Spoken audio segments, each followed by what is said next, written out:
What is going on, everybody? Obviously, it is not hunting Hitler. No, we're on break for that. But that being said, I am here with England's Gameland. How is everything going over there in England with the games? It's literally going like this. I'm ready for the match, and I'm ready to watch this. But yeah, I'm so excited for tonight and a That's couple of hours. awesome. So if we cannot go on like we usually do, like 4-hour streams No, talking about Mustache Man, I no, won't be. this is a very serious show. It doesn't have campy moments. I talked about that last week, and you've watched the episode, some of the episodes now, so it's very serious. But hello, Clifton. How are you doing, buddy? Good to see you. Thanks for stopping by. And everybody who's watching on all platforms. But yeah, let's jump into it because, like I said, it's just this is a creepy show. It's creepy to see everything in color and just they brought everything to life, and it's like it kind of lets you know what it feels like had you lived then. And it's uh, what? Skip Sorry. forward here real quick In August. on there, but the English aren't on their island. It's Yeah. It's been actually like okay, this has nothing. Well, actually, it does because because the Euros are in Germany, so we're kind of on the same in the same country, and Mm. yeah, But did you say yesterday you wanted Germany to lose? yeah, and I yes, because I want England to win. Those I just figured it was because of those bad Germans. No, I kid. Since Clifton lives there. Clifton's half American though, so he's got a good side. All right, we're no more August of jokes. 1934, Oh, that's loud. William L. Shire My apologies. was briefly Holy in cow. Paris working for a news service, and there was a lot going on in Paris, but he really wanted to be in Berlin. He got a call from an editor with the Universal News Service, and they were looking for somebody who could speak German and could be their new man in Berlin. So he leaves Paris, and he and Tess, his wife, take the train to Berlin. We arrived at the Friedrichstrasse Bahnhof at 10 this evening. Our introduction to Hitler's Third Reich was probably typical. All he had been reading about were events going on in Germany, Hitler coming to power, what's going to happen there. He thinks it's very ominous, and he thinks if you're going to be a foreign correspondent, this is the place to be. The first persons to greet us on the platform were two agents of the secret police. I had expected to meet the Gestapo sooner or later, but not quite so soon. I could They imagine. didn't question him in any great depth, but they served notice. They served notice that they had their eye on him, so he better be careful. And thereafter, he was on his guard. I think it, was a wake-up call. My grandfather was trying to get what was really happening in Nazi Germany, and he got his first taste right at the train station.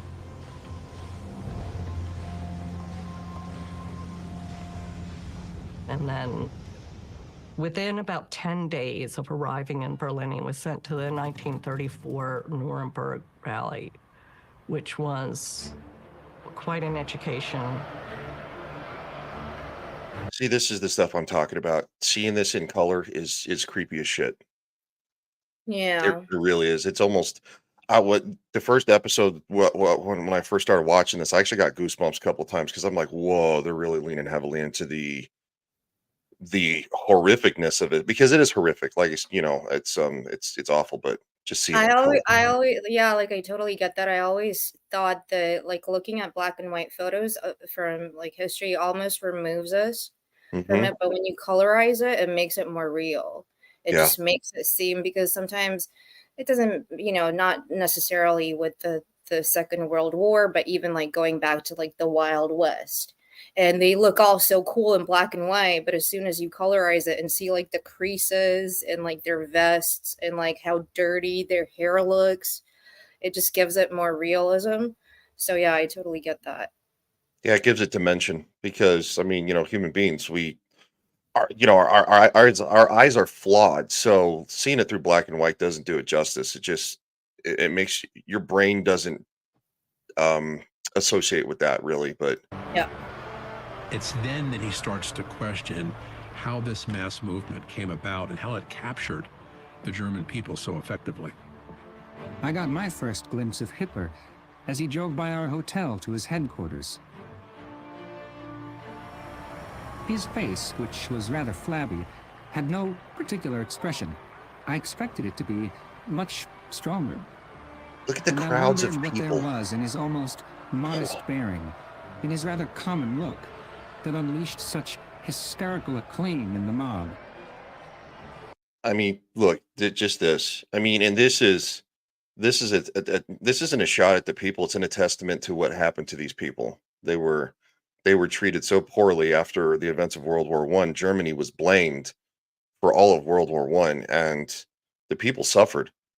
You know, I Yeah. think the first episode they said a loaf of bread was like 10,000 mark or something like Yeah, that. I mean, again, you had like photos of people with wheelbarrows, like getting all their savings and cash, printed money, just going to like the local bakery to buy a loaf of bread. It was that hmm bad.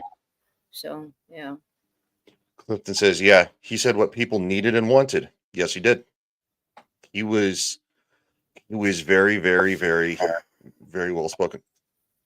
Is that me? Did you hear something like a feedback? No. Okay, I did. If it comes back, I might have to mute myself. That's weird. They looked up at him as if he were a messiah. Hey, Andy. Yeah, people got to eat. Of one thing I became sure. All of us in the West. I'll say this. He stood up to the unfair treaty. The Treaty of Versailles was unfair. He stood up to that. And that's Mhm. in itself, he's an awful, awful human being. But he's obviously But he's dead. do you think that he did it because he really cared or because of his ambitions for power? Or Ambitions. you think he 100%. really actually cared about his country? I think it was ambitions. Mm. Yeah, I don't think he did care, or he wouldn't have put them through what he did in World War II. I mean, it was so bad, you know, towards the end that it was like the troops were like cannon fodder. So, yeah. Our political leaders, and our newspapers above all, had underestimated Adolf Hitler and his domination of this land and its people.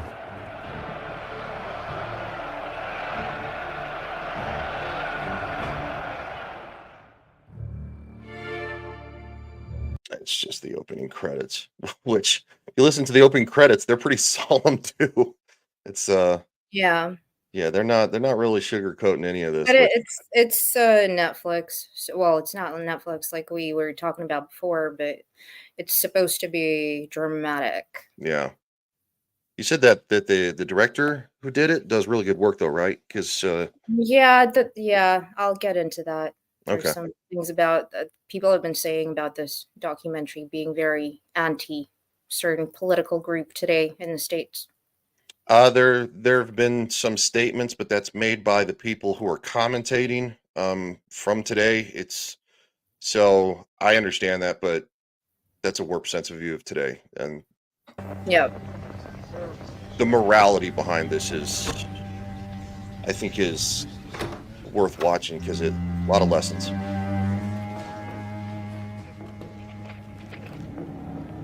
Herr Doktor, was ist Ihre Erkenntnisquelle für diese Après que le chancelier autrichien eut accepté. The proceedings were simultaneously translated into English, French, German, and Russian. And Yeah, to I last month I watched all of the footage released by the United States of the trials.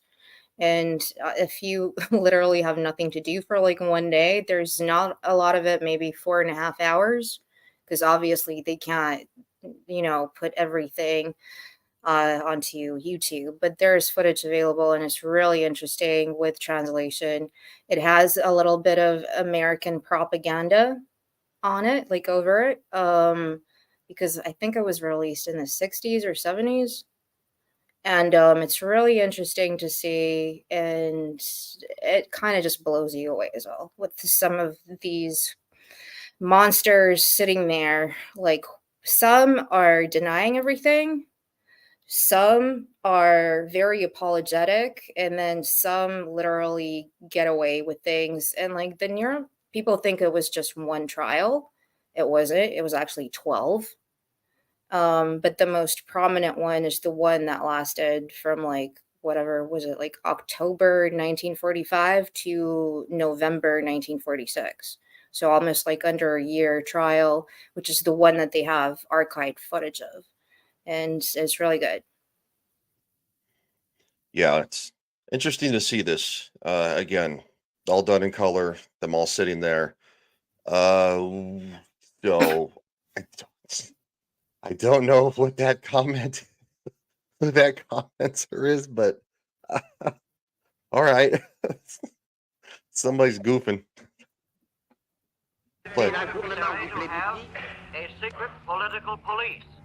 After the war, my grandfather came back to Germany to report on the Nuremberg trials.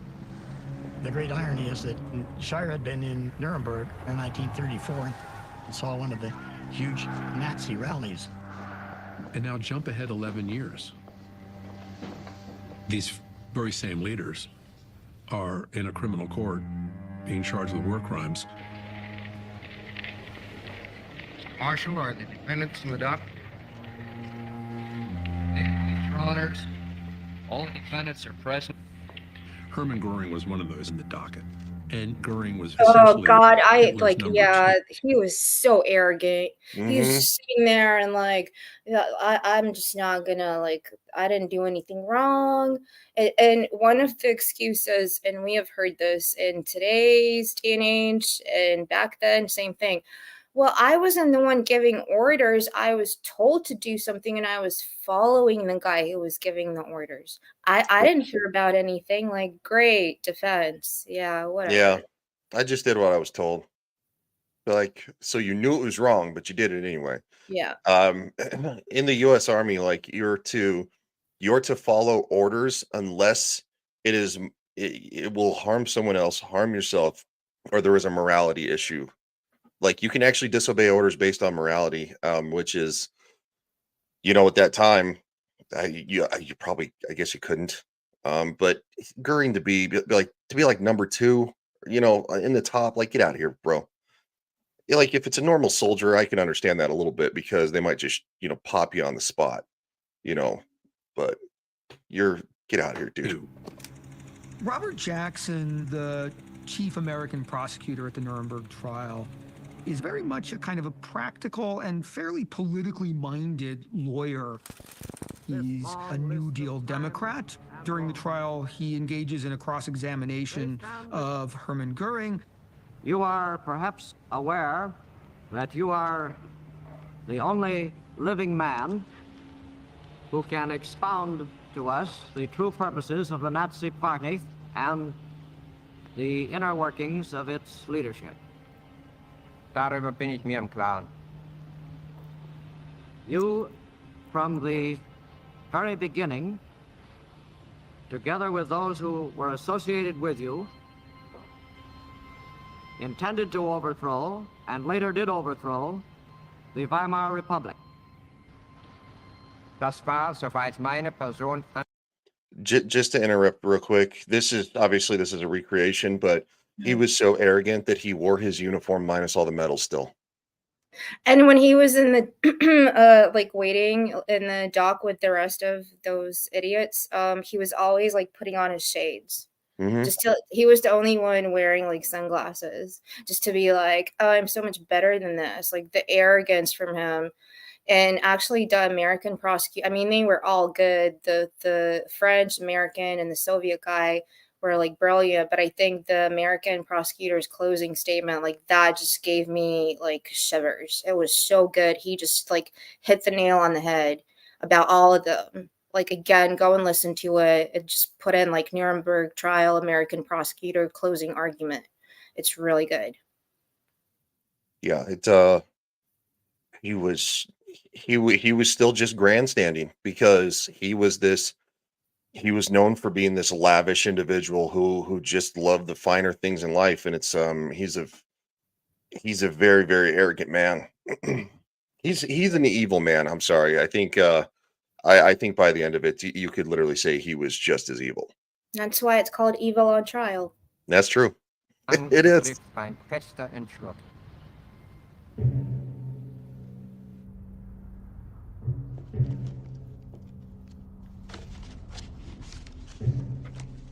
The new era in the National Socialist movement commences with Hitler's parole from prison in December 1924. With the return of its leader, the party took up its fight for power once again.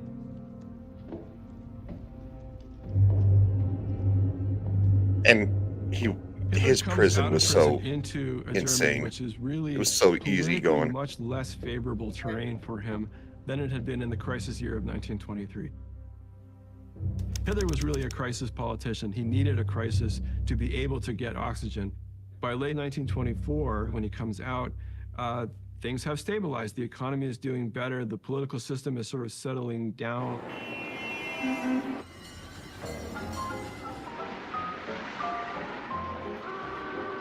Between 1924 and 1929, this period is kind of often described as the golden age of the Weimar Republic.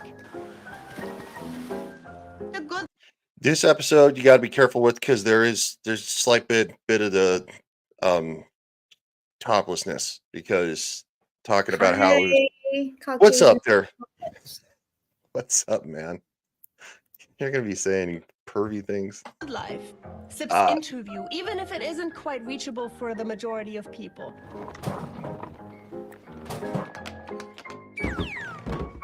The Weimar Republic was a progressive, liberal democracy. We have relative political stability. We also have wow. a thriving cultural sphere. Filmmakers, cabaret. We think about abstract and expressionist artists, the Bauhaus architectural movement. Germany was becoming more accepted in the international arena, so she wasn't a pariah anymore. And so there's this kind of quite liberating. Yeah. So regarding like what they're talking about, 1920s Berlin, it's not a funny story, but actually kind of like ironic. I went to a Catholic school, an all-girls Catholic school, and we used to put on plays yearly, like musicals or plays. And one of the plays that we put on was Cabaret, which is a musical with Liza Minnelli, like a really known film, and which then became a musical on stage. And like I was one of the Kit Kat girls, which is where you go and like you entertain. Like we had an orchestra. We made the whole like auditorium look like a cabaret, but it was like parents and stuff. So it was very awkward. You're like 16, 15 years old and you're in a Catholic school and doing all these like, but the main thing I guess that we, and the film and the musical wants to show is that 1920s Berlin was nothing like it became later. It was a lot of fun. There was a lot of exploration of identities and other things that are happening today. A lot of people, I didn't have access, but a lot of it was just an interesting time to live in. And it's kind of like Paris in the 1890s, that sort of like vibe and feeling like, let's go out and have fun. Like, and I enjoyed it. I think it was one of my best performances. All right. Yeah. I didn't know you did that. That's kind of cool. But Yeah. it would be a little weird in front of parents. Yeah, it was, especially in front of nuns. Yeah, that would be very different. That'd be the most uncomfortable part. Yeah, but they allowed it, so thank you, school nuns. Yeah. It's so amazing aspect to the 1920s.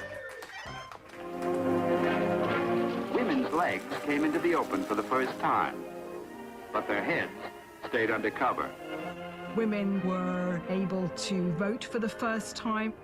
There are sex reform movements with individuals like Magnus Hirschfeld, who did studies about homosexuality and was conducting some of the first transgender surgeries in the Weimar Republic. And so you see all of this dynamism emerging. Yeah, and that's So- not a weird thing. Like that actually was a thing. Have you seen The Danish Girl? With No, I haven't. yeah, with Eddie Raymond, the one who's in Harry Potter, Yeah, the no. English actor, where he plays a transgender kid, the one of the first to get back in the 1920s. Like that I was didn't know. yeah, so that's a really sad but interesting film. So it's not a new concept. Like No, people it's have not. been wanting to do this since back like centuries ago. But it's also needs to be said for today's world that severe cultural revolutions don't lead to anything good. And because as we've watched this progress and the Nazis start targeting certain individuals and vilifying them, where does that sound familiar from today? People on the other side with differences of opinions, they call you names. They say that you're a bad person. After the 2020 election, a certain congresswoman said that certain supporters should be on a list. That's scary stuff. Like this is what they did. So no, not good. But on the other hand, the Nazi Party, Hitler in particular, recognizes that there are so many German citizens that are distrustful of this fledgling democracy that is supposed to be this new beacon of hope, but it rather is a beacon of disillusionment for many. Yeah. Yeah. Outside of Berlin, large numbers of Germans are living in small communities, rural communities, where the artistic experimentation, the innovation, the sexual experimentation There you of go. Weimar Finally Berlin passed is utterly past the part I was waiting for. What's up, Beak? How you doing, man? We're finally past the part with the toplessness of the lady, because again, it's expressionary art, but you can't show that on YouTube. So we're finally past that. That's the only part thus far I've found in this whole entire documentary series from Netflix. So I hope they keep that to a minimum because it needs to be a minimum. This is serious stuff. foreign to them, and indeed they are somewhat hostile to it. It's a group of people who feel shunned. So if we want to make a contemporary analogy, we can see the sort of forgotten people in America. There is a sense that the system has dealt them a bad hand. And Hitler kind of taps into a fundamental disillusionment with the Weimar Republic. And this is a concept that he will return to repeatedly, even after he is in power. One of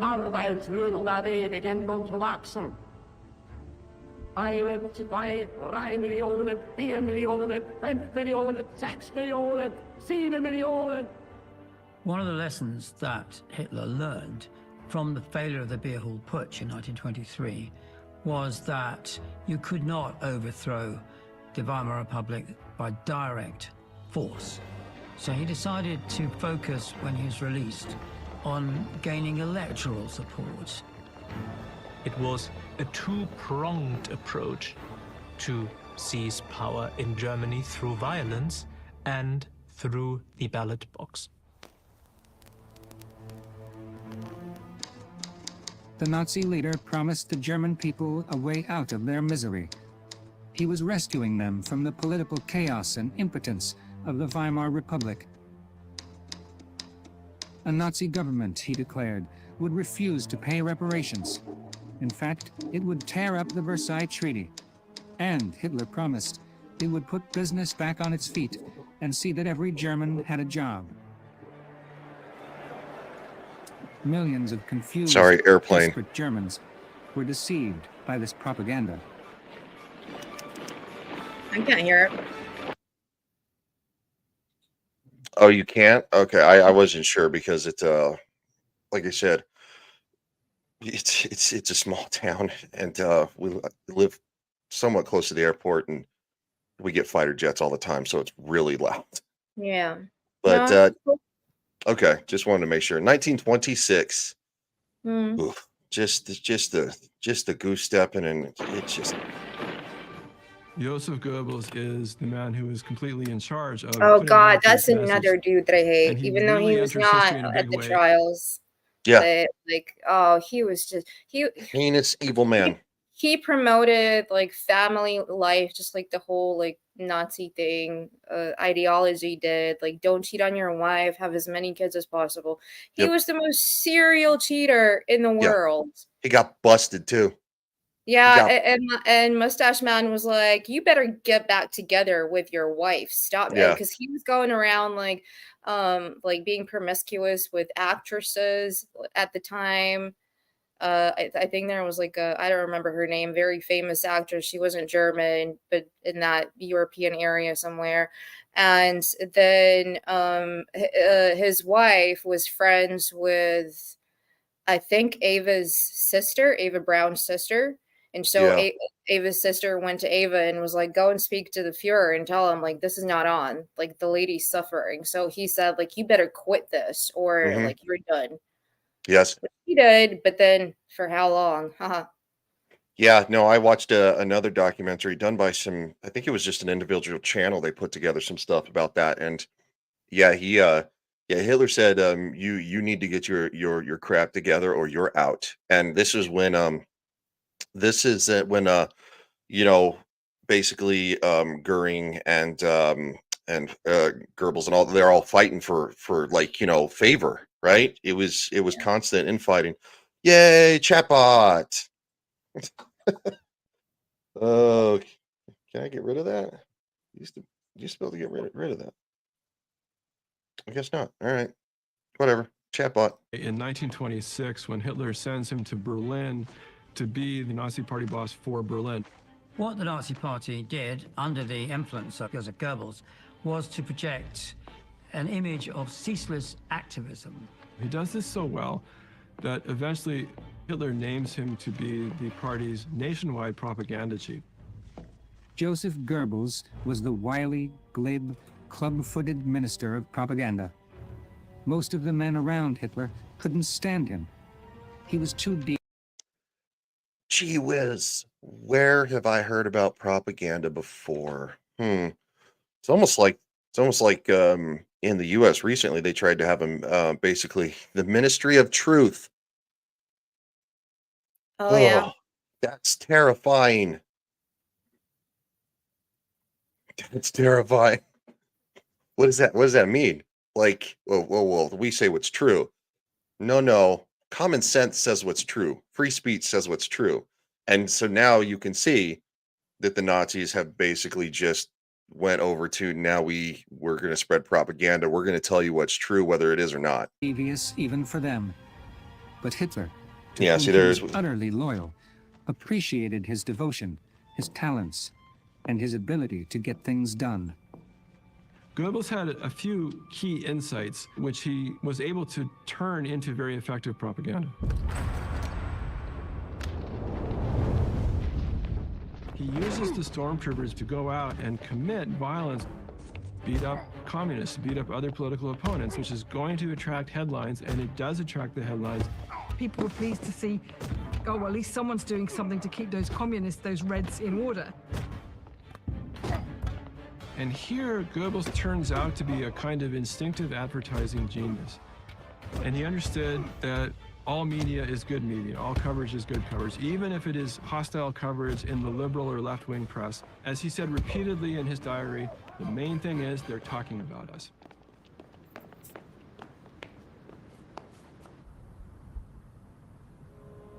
That's wild. It just drug people in the streets. Again, where have we seen this in modern society? Dragging people in the streets and just beating them up.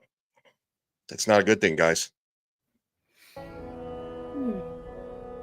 Joseph Goebbels understood early on that in order for the Nazi Party to utilize and harness Hitler's strength, the public image of Hitler needed to be massaged.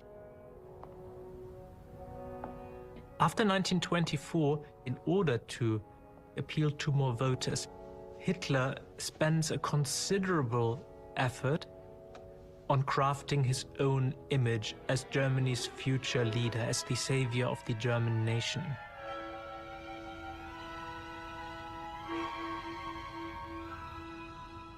He would get his photographer, Heinrich Hoffmann, to photograph him making various gestures and various poses.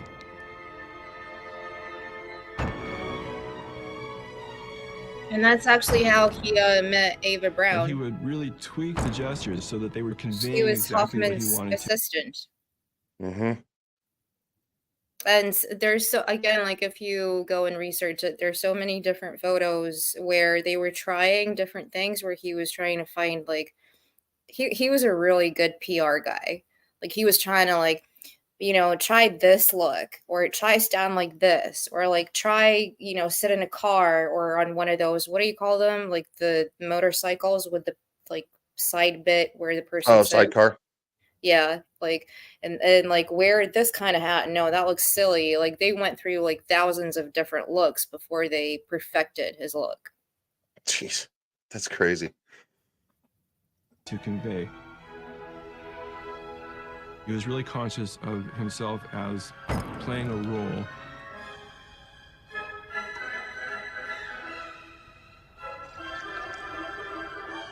Hoffman's photographs show that it's all calculated. Hitler began with the assistance of Goebbels to choreograph his speeches. So the typical Nazi event in a beer hall or in a meeting hall, you would see everybody gathered and they'd wait.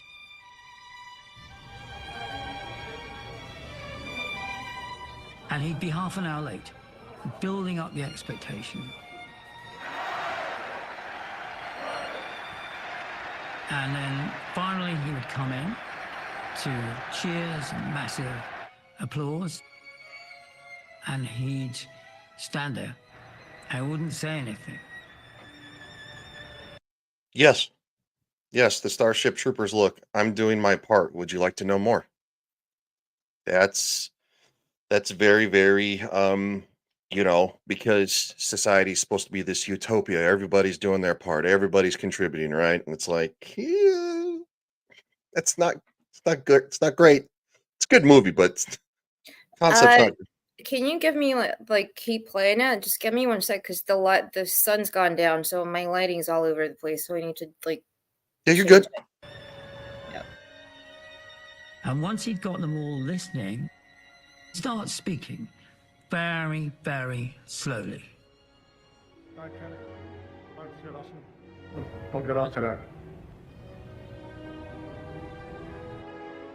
He'd then get going and build the whole thing up to a massive climax. Where he'd be drenched in sweat, making violent gestures.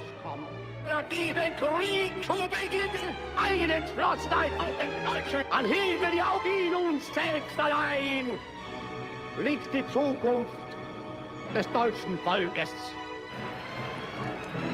And then there's overwhelming cheers and shouts of Sieg Heil. Yep.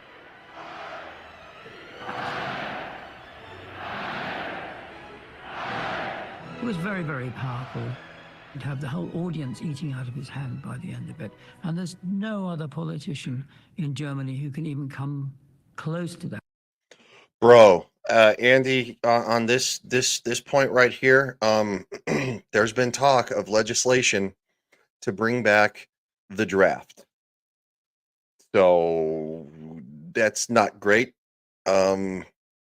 Yeah, we have not that too. And the so one of the pledges for the Conservative Party, which is basically the equivalent of the Republicans in a way, in the UK, is to bring back conscription. I think on our side though, I think it's it's the Democratic side doing it because of a lot of people are alluding to the fact they think that they want to send our children to Ukraine. How about just no? How about no more wars? Thumbs up, guys. Let's stop. Maybe humanity needs to stop doing that kind of stuff. But yeah, no, I mean, I was in the military, obviously, and you know, pretty much everybody in the chat knows that. Anna knows that. That was my choice. I still think it should be a choice. Selective service, I am okay with in case of some mass unforeseen event, right? But to actively bring back the draft. That's Congress saying I don't. we're gonna.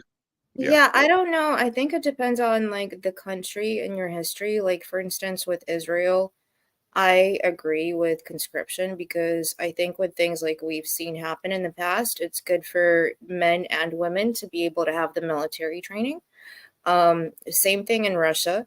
We do have conscription. Even now, it's a very more like lax. But when my mom was growing up, she had to go through military training, even though she went to university to study economics. Back in like 2005, I was studying journalism, but we had to go and learn how to, even though I like opted out, but like you had the option to go and learn that, even though it had nothing to do with journalism. Like we had a shooting range beneath our building for where people would go and train. So I think like yeah, it's a mix of two things. I'm against all war, so but I think people do need to know how to protect themselves. I And would if agree with somebody's that. Yeah. coming at you with a weapon, like just talking at them and throwing flowers at them and saying peace, like no. That doesn't work. Yeah. So Andy says in case of invasion, yeah. I mean, but then again, there's a lot of citizens in this country that are kind of like a standing army in themselves. If that were to happen, But um, it's also just quickly to one last thing, it's also builds a character in a person. So it builds well, I don't need to tell you this. You could talk more about it, but I think going to the army and military, as horrible as people would like in Russia back in the day, there was a lot of bullying from like the higher ups. People would get like beat and even raped. And so a lot of my yeah, like boys my age back then, like as soon as you turn 18, were trying to opt out of it because it was really scary. Now it's not the same. It's been like cleansed, but it does build character. So like if I had a son and he said I want to go into the army, I'd be all for it. I'd be like, go. yeah.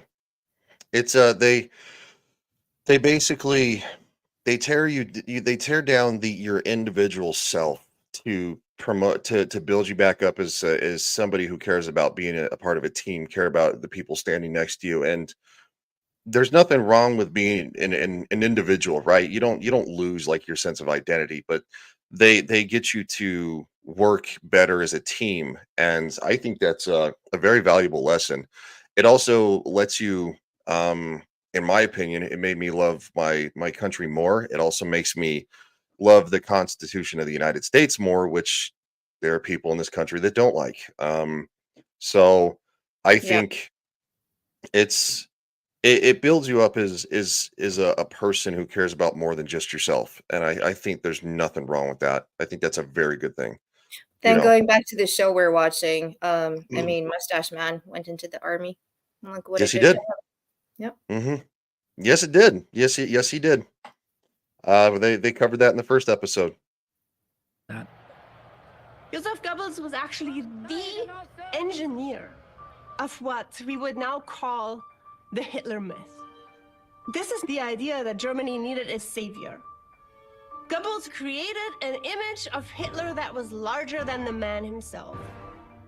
Rather than promoting the Nazi Party and the party program, he elevates Hitler as the answer. The man is the answer to Germany's problems, not the man's platform. But the rise and triumph of Nazism was not inevitable.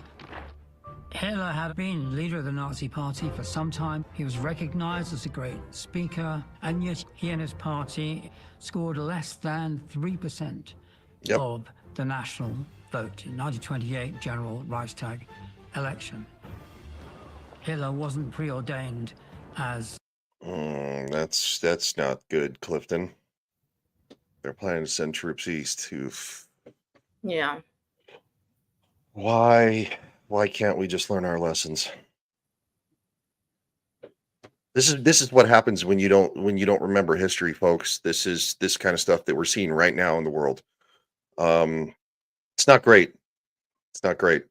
Also, at the same time, just while we're paused, if you want to subscribe to Legion Teaches History, that's the channel that so from this point forward, I'm going to probably unlist all these streams on Legion Talk because it's technically not what I'm just trying to reach out to my other viewers in case you guys are interested in history. But I will unlist it after this, but it will stay live on Legion Teaches History. So just if you want to watch it, go subscribe there, and we'll be putting out history videos quite a bit over there.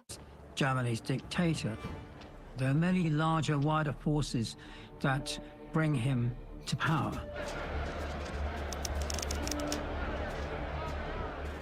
When Financial the stock market crash crashes in the United States in October of 1929, it causes a global depression.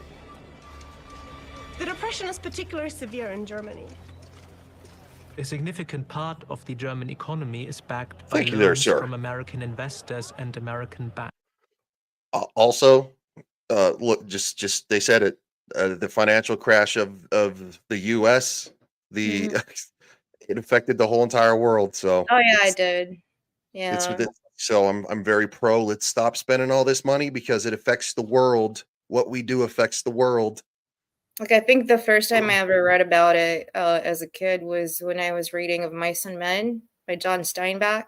And the way he describes it is through a story, which is very endearing, but like, where like if you go and, historically look up Bonnie and Clyde, they came from, that is what caused them to kind of live in a very poor, no education, nothing. So they had to go and, even though, put together, but I'm going into true crime, nothing to do with this. Sorry. Tangent.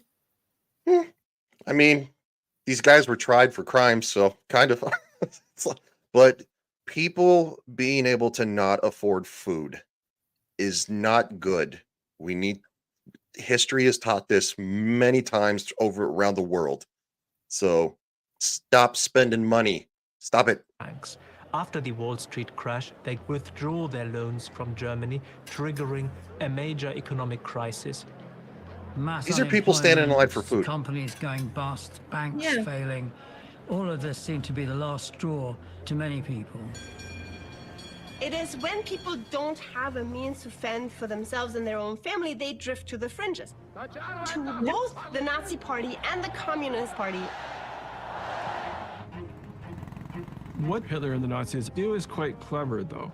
They decide they're going to sort of go in at low levels and infiltrate on this sort of local, really grassroots basis. They send their people to organize and to get involved in community groups, even things like local clubs, local citizen groups, local choral societies. The Nazis have a message which is anti-immigrant, anti-globalist, highly nationalist, highly populist. And it's starting to resonate. For the most part, in Protestant rural areas, farms were going bankrupt at that time because of imports of food. With no depression, there would have been no Nazi. Do you want to say something, Anna? Yeah, I think there's quite a few. I alluded to it when we started. There's a few little things that I pick up on where it's a little bit like they're alluding to something, and they don't do it blatantly in your face, which I do appreciate, but I'm like, I know what you're saying. I'm not gonna, it's subtle, but unless you as the viewers catch it, I'm not gonna spell it out. But for me, that whole, like, you have to point out, we're talking about Nazi Germany, but the connection people are making today in contemporary history to that whole back in the day movement, to people today who are legitimately concerned about immigration, to me is something I'm just making in my, like, that connection. I can't, and I think they're doing that on purpose, but in a very subtle way. So, but I don't have a problem with it. Like, interpret it the way you want, because they're not telling you the way you should interpret it. So it's fine. Until you see the next episode, one guy literally says, "To make Germany great again." Oh, okay. Well, I want to make Britain great again so we can actually win a match.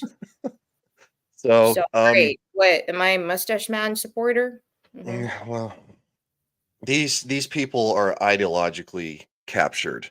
And quite frankly, they can't see beyond their own bias. And this is no different than what happened in Nazi Germany at the time. These people, they were smelling their own farts.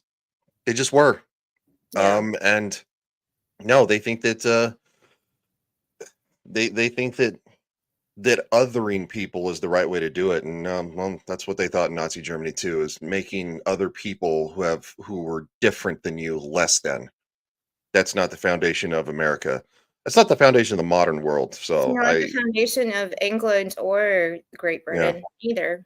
It's not the issue. But I mean, what was that Hollywood movie about the female tribe that was actually they actually enslaved people, but it was like the French or something, the or one with Viola Davis. or the British or something that It was fought called them like to liberate. like the king. She was like Warrior Queen. Warrior King. She was a Oh, king. okay, yeah. It's not great, guys. It's not great.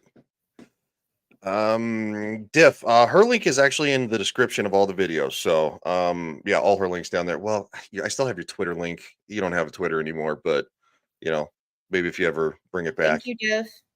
So, yeah, no, Anna does a lot of gaming stuff, so she's fun to watch for gaming purposes. I have a gaming channel. I actually turned on Fortnite. Yeah, I'm on Discord too. If you want to hit me. She is on Discord. I need to add your Discord. Okay, so I'll update that. I actually turned on Fortnite for the first time yesterday and just like played a match just for fun, not on stream, just for me. And it was a video was uploaded. And it was fun. I liked it. So actually, I'm actually decent at it. I know that Wade's taking a break right now. I think he's taking a break for like a month, or maybe like a couple weeks. He's like doing trips and stuff. Yeah. So but no, when Wade gets back, I want to play some Fortnite with him. It's just he always asks me when I'm at work, and I'm like, Wade, I'm nowhere near my computer, dude. Sorry. Anyway, let's get back to this. Electoral success.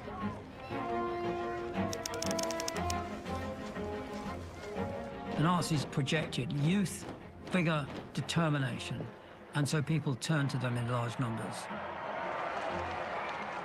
In the Reichstag elections of September 1930, the Nazis score now for the first time a spectacular election success. Their vote climbs to 18% of the national vote. And from that moment on, the Nazis really have moved to the center stage of German politics.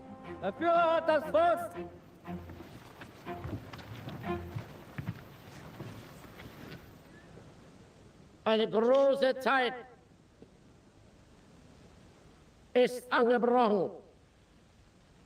Und wir sind nicht nur ihre lebenden Zeugen, sondern ihre Gestalter.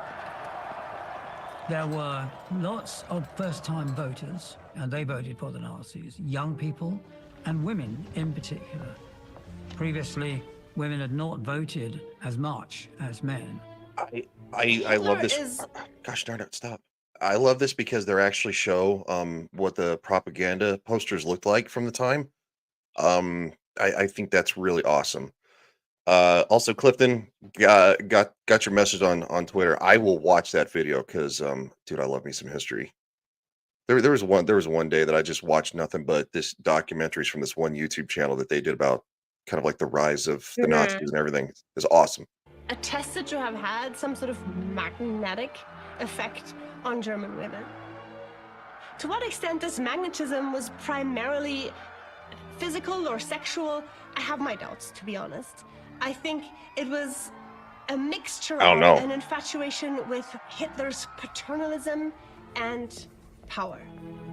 Hitler never has an official I girlfriend. don't know why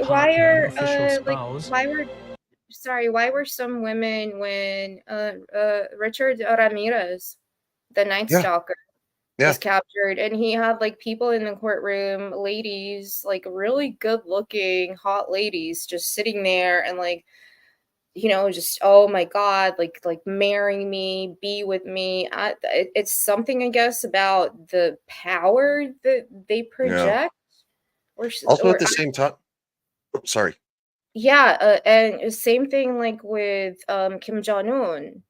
Like he Mhm. goes when he does his like little like propaganda videos where and all the ladies are like, oh my, same thing with Stalin, Mhm. where I've seen so many videos like him going out and all the it's not like they paid all of them. They literally were seeing this person almost as a god. And that goes back to the Middle Ages, even like with, I don't know, like Henry VIII. Like there's records of women, even though he was like obese by the middle of his life and had like gangrene and gout, and women just loved him. But I don't know what it is. It's so lost people need something to believe in. And when it becomes a person, it stops being so look, so let's say we'll take Christianity, right? That's something to believe in, but it's not something you can physically touch. So it's more something more spiritually based. When it's a physical person, i.e., Exhibit A, Zelensky, there are people in the United States who worship this guy. I don't understand. Like Yeah, they believe in him I'm so much that it's sorry, worship. mentally ill people. Yeah. He has absolutely no presence. He has no charisma. He's a comedian turned actor who turned into a president. That's it. Well, look at He their can't even put him on the same level. No, that like again something like Charles Manson, right? And I'm going back to like more true crime. Like he was like sleazy, like dirty Mhm. hair, but he found victims in like children and I mean teenagers who were lost and they needed like a father figure and he Yep. provided that and then brainwashed them. So here it's the same thing, I guess. It's a whole bunch of women who maybe are not happy in their marriages or have daddy issues or I don't know, but it's weird to me. It is very weird, and it is something that has gone on.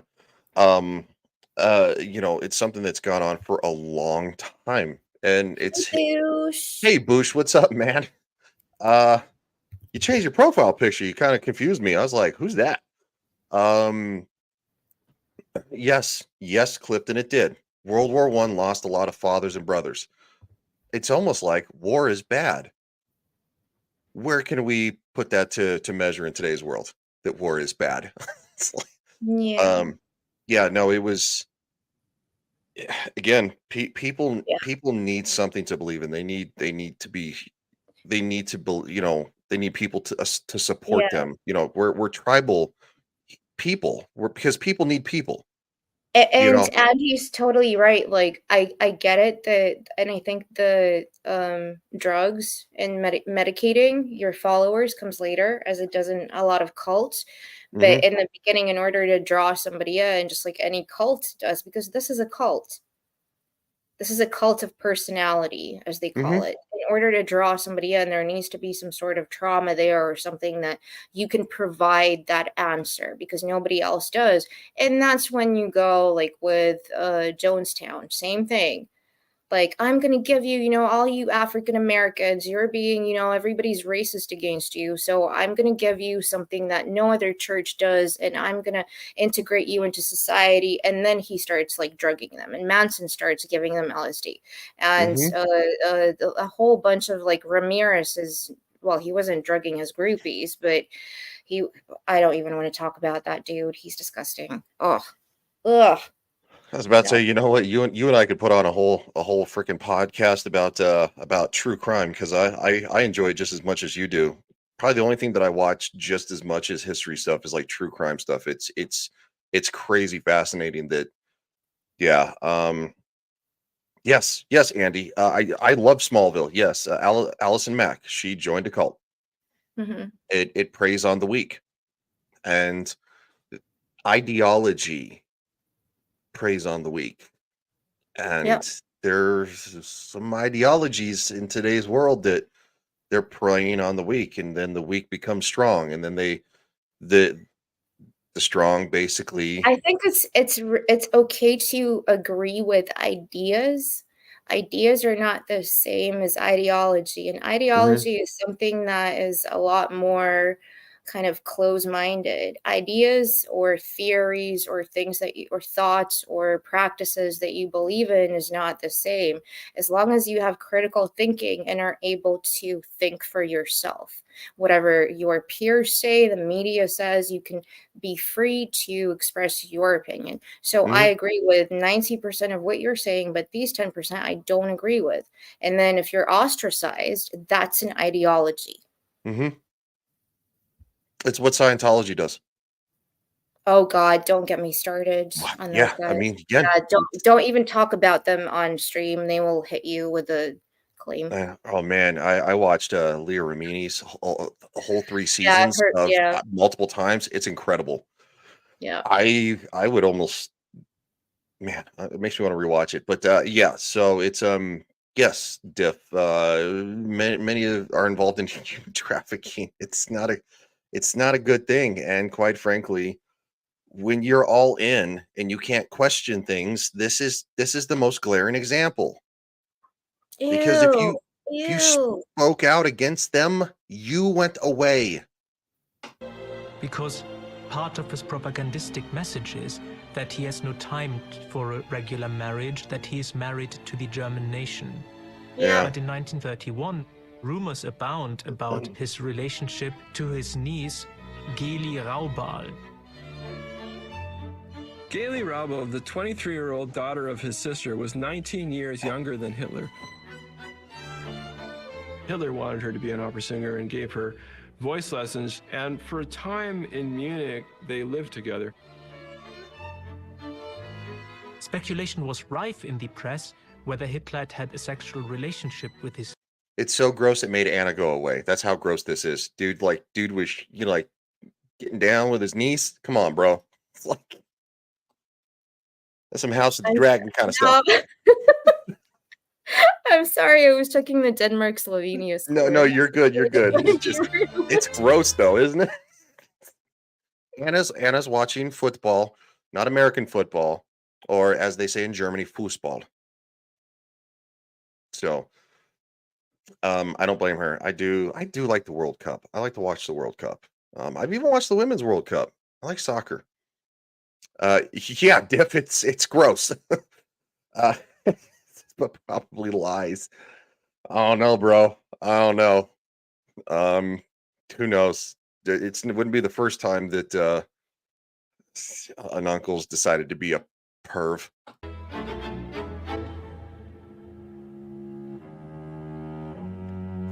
Soccer is not the devil. It seems that the relationship was a very tormented one. Hitler was very domineering and wanted Gaily to appear in certain ways and act in certain ways.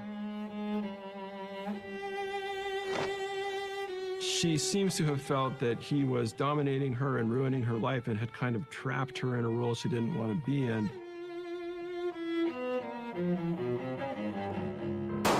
And where this ultimately led to is that she committed suicide by shooting herself with Hitler's pistol in Hitler's own apartment in Munich.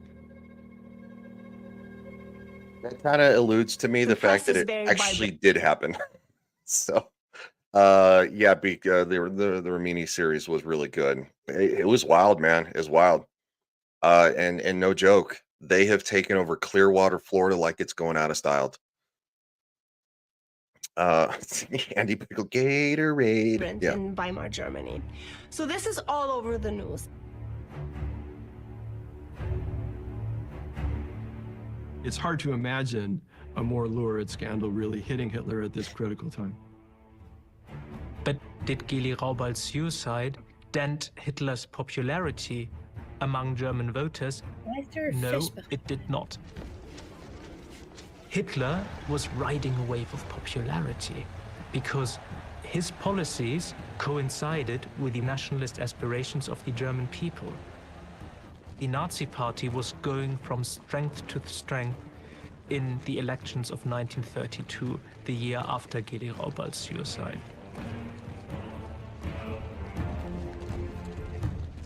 It says the Weimar Republic was a parliamentary democracy in which the president was elected directly by the people. So yeah. We got a little bit of that again. You know, that's the only part of our country that is a democracy. Just for the record, because I see so many people like, our democracy, we're a constitutional republic.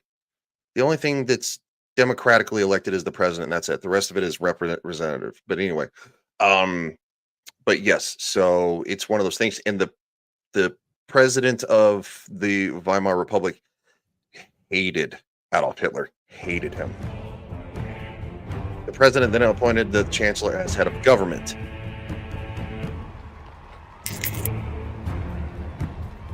It says, in times of political crisis, the president had the power to rule by decree.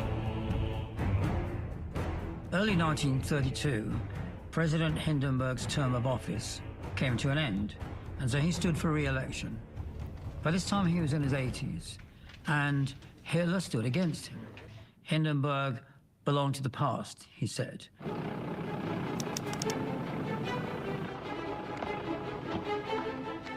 Hitler projected himself as young, vigorous, and modern. The 1932 campaign was called Der Führer über Deutschland. Hitler crisscrossed Germany by aeroplane to reach as many people as possible.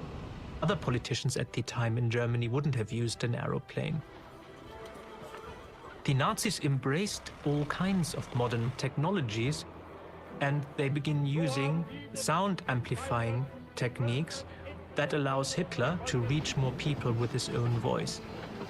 Wirtschaftlich haben die drei Parteien Zentrum, Sozialdemokratie und Kommunismus wirklich die deutsche Nation schnell nach unten gebracht. If you look at all the posters. There you go. Here's another one from the time. Obviously redone, but this is a propaganda poster from the time.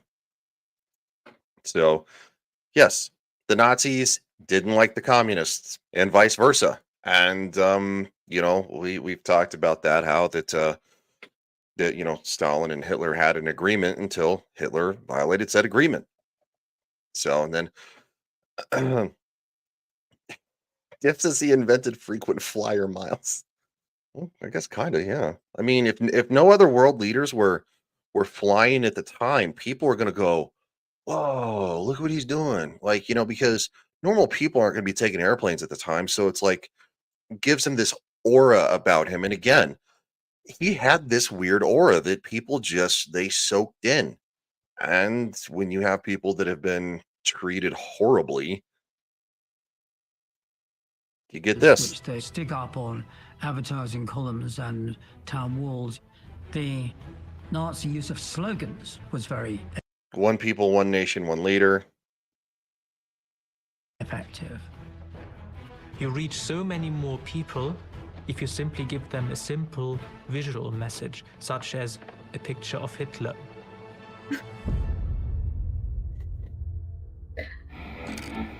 Oh no, no Hindenburg Star ist zum Wars. Reichspräsidenten wiedergewählt. Deutschland atmet auf. Die ganze Welt atmet auf. Hindenburg was re-elected with a 53% majority. Hitler's bid for the big prize failed. But were there not other paths to political power? Hitler pondered the question as the year 1932 faded out.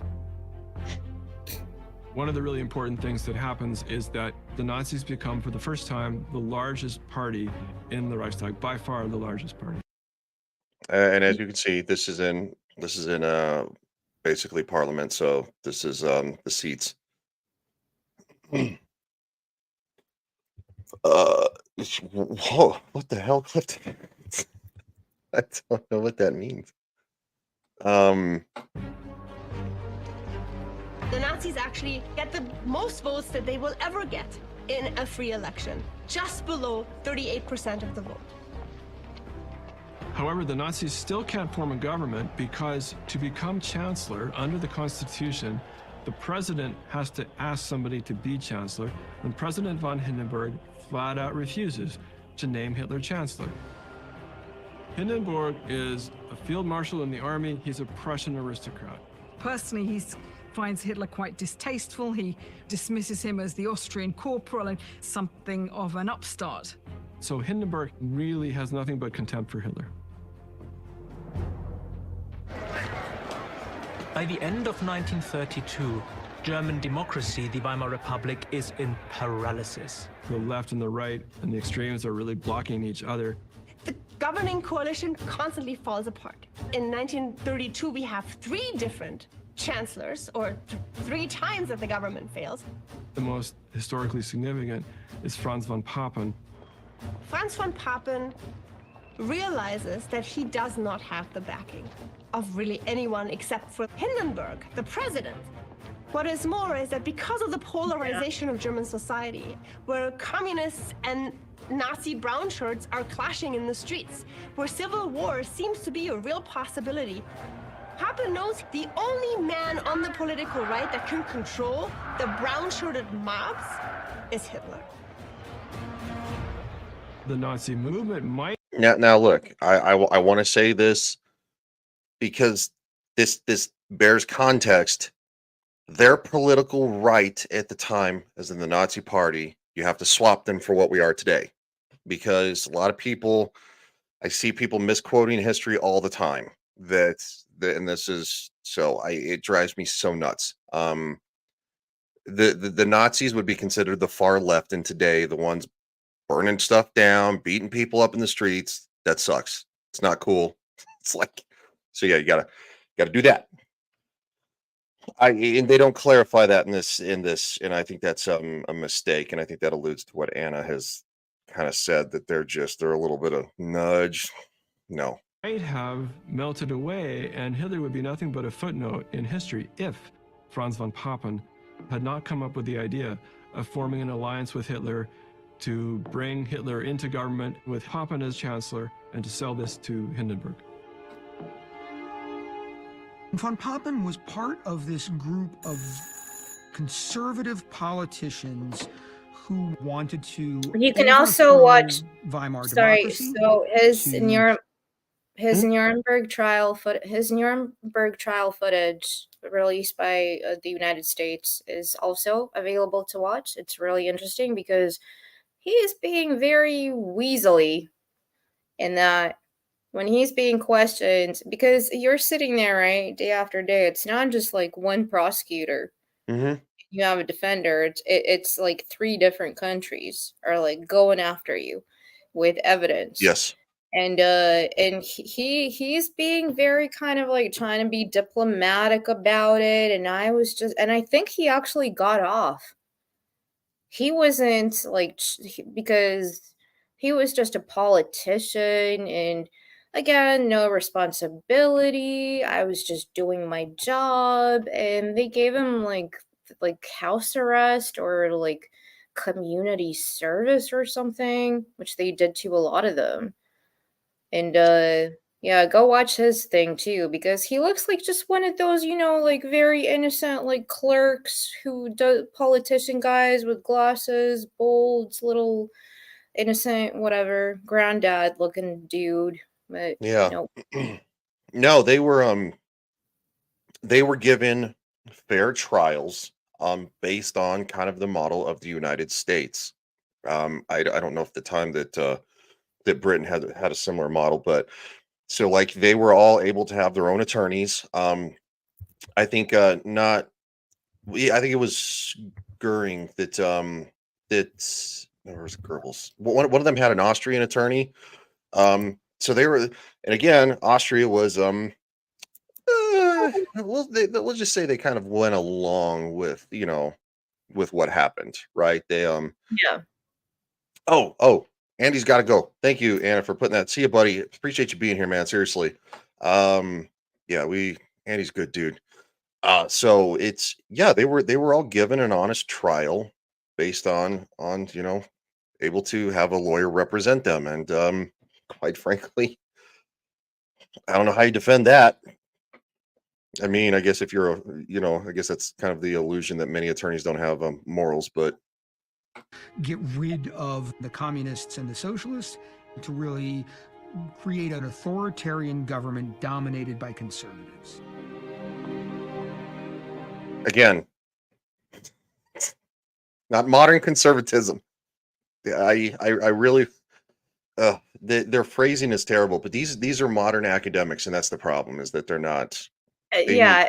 Yeah, and like it's Netflix. So if we Mhm. go to any of their documentaries, apart from like factual stuff, which is like this person actually like murdered someone, when it goes to history, they always get these like pseudo like uh Metatron like does a whole thing on his channel. Oh, check him out, where he like picks apart certain stuff that these alleged historians Mhm. say, and it just they do it for political reasons, and Netflix is notorious for that.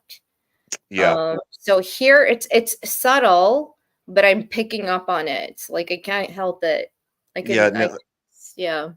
I pick up on it too, and it bothers me because you're misrepresenting a time that is probably one of the most heinous in history, and that's where I get grumpy about that.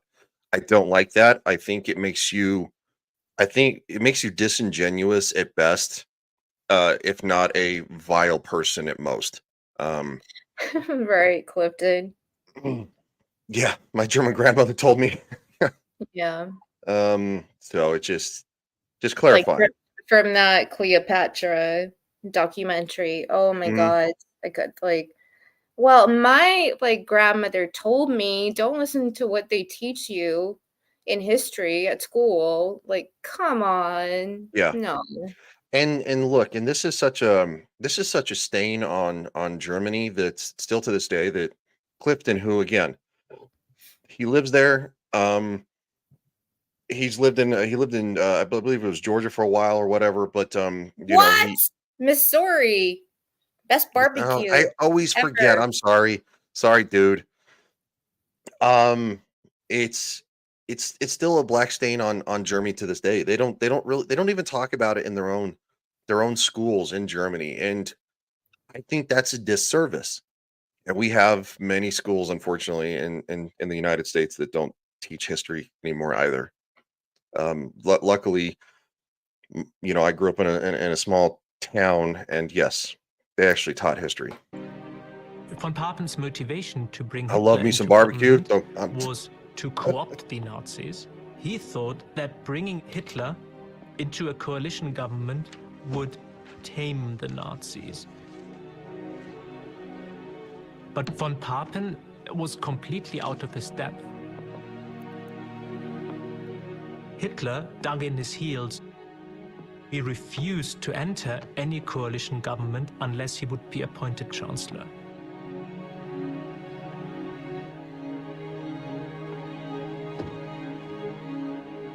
Eventually, von Papen and Hitler agree that Hitler will be chancellor of a coalition government in which the Nazis are in a minority. You know, Anna, that this is starting a fight in America, right? Talking about barbecue in America, which is better. It's already been like a 3-month fight between Andy and Clifton and others. So I'm just throwing in a You throwing Oklahoma gas? barbecue.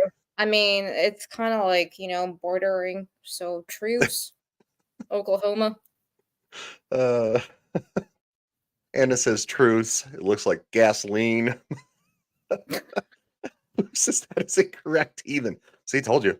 Hopes that this calculation will convince Hindenburg, who has been reluctant to appoint Hitler Reich Chancellor, to give the final yes. President von Hindenburg grudgingly agrees to create an administration with Hitler as chancellor and Papen as vice chancellor. Many historians thought that Hindenburg had lost his marbles because he was old. But for Hindenburg, a far-right government was preferable to any involvement of the political left. I know this And is it not is this funny, common but ground. what he just said, he was so old and preferable and lost his marbles. Mm-hmm. And the other preferable thing would be I mean, come on, this is subcontext. Mm-hmm. Who can we think of who? No, I'm not gonna say it. Audience, make your no. I'm not. I'm done. No. It's And look, I allude to things that happened at that time that we're seeing in the modern era because I started a history channel to teach actual history to people, and that if we don't learn history, we're doomed to repeat it. We're repeating history, and it sucks. And I see it happening in real time. And I'm gonna be honest, I see a world on the verge of war for a third time, and it's bad. It's very, very bad. So it's one of those things that I'm I can leave my political opinions out of this when dealing with history, unless it relates to the fact that we're repeating history. Um so yeah, it's war's not good, guys. Between the One message you traditional take away, right it's not good. and the new far right that helps bring the Nazis into power. Ugh. Hitler and the Nazis were not elected into power, they were handed power by traditional elites. They created a cabinet on the 30th of January 1933 with Hitler as Chancellor and just two other Nazis in the cabinet. When the deal was concluded, Papen notoriously said, "We've got Hitler into a corner. We'll make him do what we want." You haven't done what you want this There's never whole been such a time. misjudgment in the whole of history.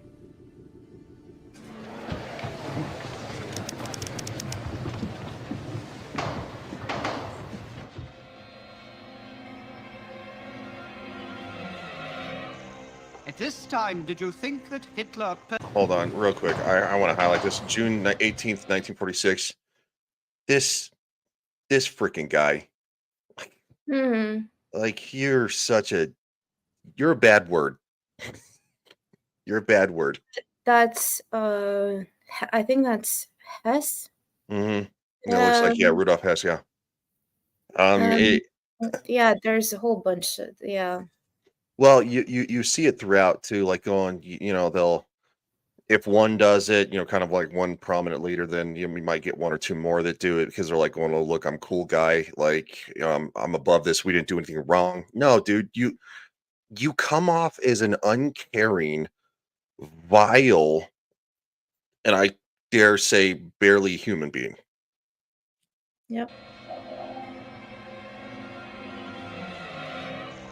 At this time, did you think that Hitler personally, and that Hitler's aims and intentions and personality were a good thing for Germany to have as Chancellor? Perfectly simple question. I want a straight answer. Did you think it was a good thing to have Hitler, as you knew him then, as Chancellor of Germany? Darauf kann ich nur sagen, dass die Koalition... To that, I can say that the coalition which I formed on behalf of the Reich President, die ich im Auftrage des Reichspräsidenten... and this is the trial that Anna alluded to earlier, that you said he was given house arrest, right? Yeah, I think he was given like some bullshit sentence. Yeah. geformt habe. It was a forced solution. There was no question as to whether it was good or bad. Ob besser oder schlechter war. Wir mussten ihn nehmen. We had to accept it. January 30th, 1933. Well, this is what you Hitler got. is named Chancellor, and in a torchlight parade, his followers pay pagan homage to the undisputed master of Germany. Stormtroopers and the SS parade through the streets of Berlin, carrying torches, singing nationalist songs.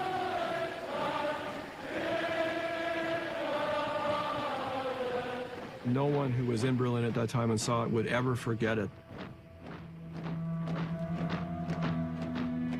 There is a picture showing Hitler standing next to Hindenburg on 30th of January 1933. Dude, look at this photo. This is... There is a picture. That's... Whoa. No, I'm gonna have nightmares. Thank you. Bye. Sorry. Showing Hitler standing Hannah's like, next I'm to out. Hindenburg on 30th of January 1933. What is going on in Hitler's mind? Hitler doesn't know how exactly he and the Nazi Party will consolidate power, but one thing is sure for him, and that is never to leave the Reich Chancellery again, never to surrender power again. Nope. And he wouldn't. Nuremberg trial, March 18th, The 1946. principles of the authoritarian government which you set up required, as I understand you, that there be tolerated no opposition political parties which might defeat or obstruct the policy of the Nazi Party. Das haben Sie durchaus richtig verstanden. Wir hatten bis dahin genug durch Opposition. Es war jetzt Zeit, keine Opposition. So it says it was now time to stop engaging in opposition and finally build up. mehr zu treiben, sondern endlich aufzubauen. After you came to power, you regarded it as necessary, in order to maintain power, that you suppress all opposition parties. No, Diff, you're good, man. Trust me, I'm slightly stupid too. It's all good in the hood. Most people actually have a sense of humor, kind of self-deprecate. It's actually a sign of that you're actually a little more intelligent. I didn't know that. I found out that most recently the people who are actually can be funny, it says that they're more intelligent than the average person who can't be funny. Yeah. I did not know that. I heard that on Joe Rogan. Great podcast. That is correct. Notwendig gehalten, dass wir keine We found it Opposition necessary mehr- not to permit any more opposition. Yes. So basically, get rid of your opposition. That's again sounds familiar. Hitler, as a very shrewd technician of power, understood that to preserve his own power, it would be necessary to eliminate any organization that could possibly someday be a seedbed of opposition. Above all, everyone must understand that there is no life without law, and that there is no law without power. Ooh, that's not good. And that there is no law without power. I have set myself a goal, namely to sweep the 30 parties out of Germany. Opposition is a good thing. It builds character. It also builds resiliency, and opposing ideas are good because it opens dialogue. This is not. They set about destroying first the Communist Party, then the Socialist Party, then all of the other political parties. And the SA is the instrument they use for that. Again, SA, grabbing people. They kidnap communist officials, they kidnap Social Democratic Party activists, they beat them, they torture them, some cases they murder them, and they drive them either into exile or into retiring from politics for fear for their lives. What is up there, Cavantino? How you doing, man? Says, good day, everyone. Good to see you, man. Beak says, yeah, I've heard that too about humor. Yes. So. With this kind of police crackdown, Hitler creates a situation where there is civil war-like strife that allows him to claim that he is the only man who acts in the name of law and order. At the same time that he is... I'll say this, Diff, not a big fan of communists, but people are allowed their own ideas, but not definitely not down with beating them. constantly feeding... I know you're being sarcastic, but you have to be a troll account, but it's so funny. the flames.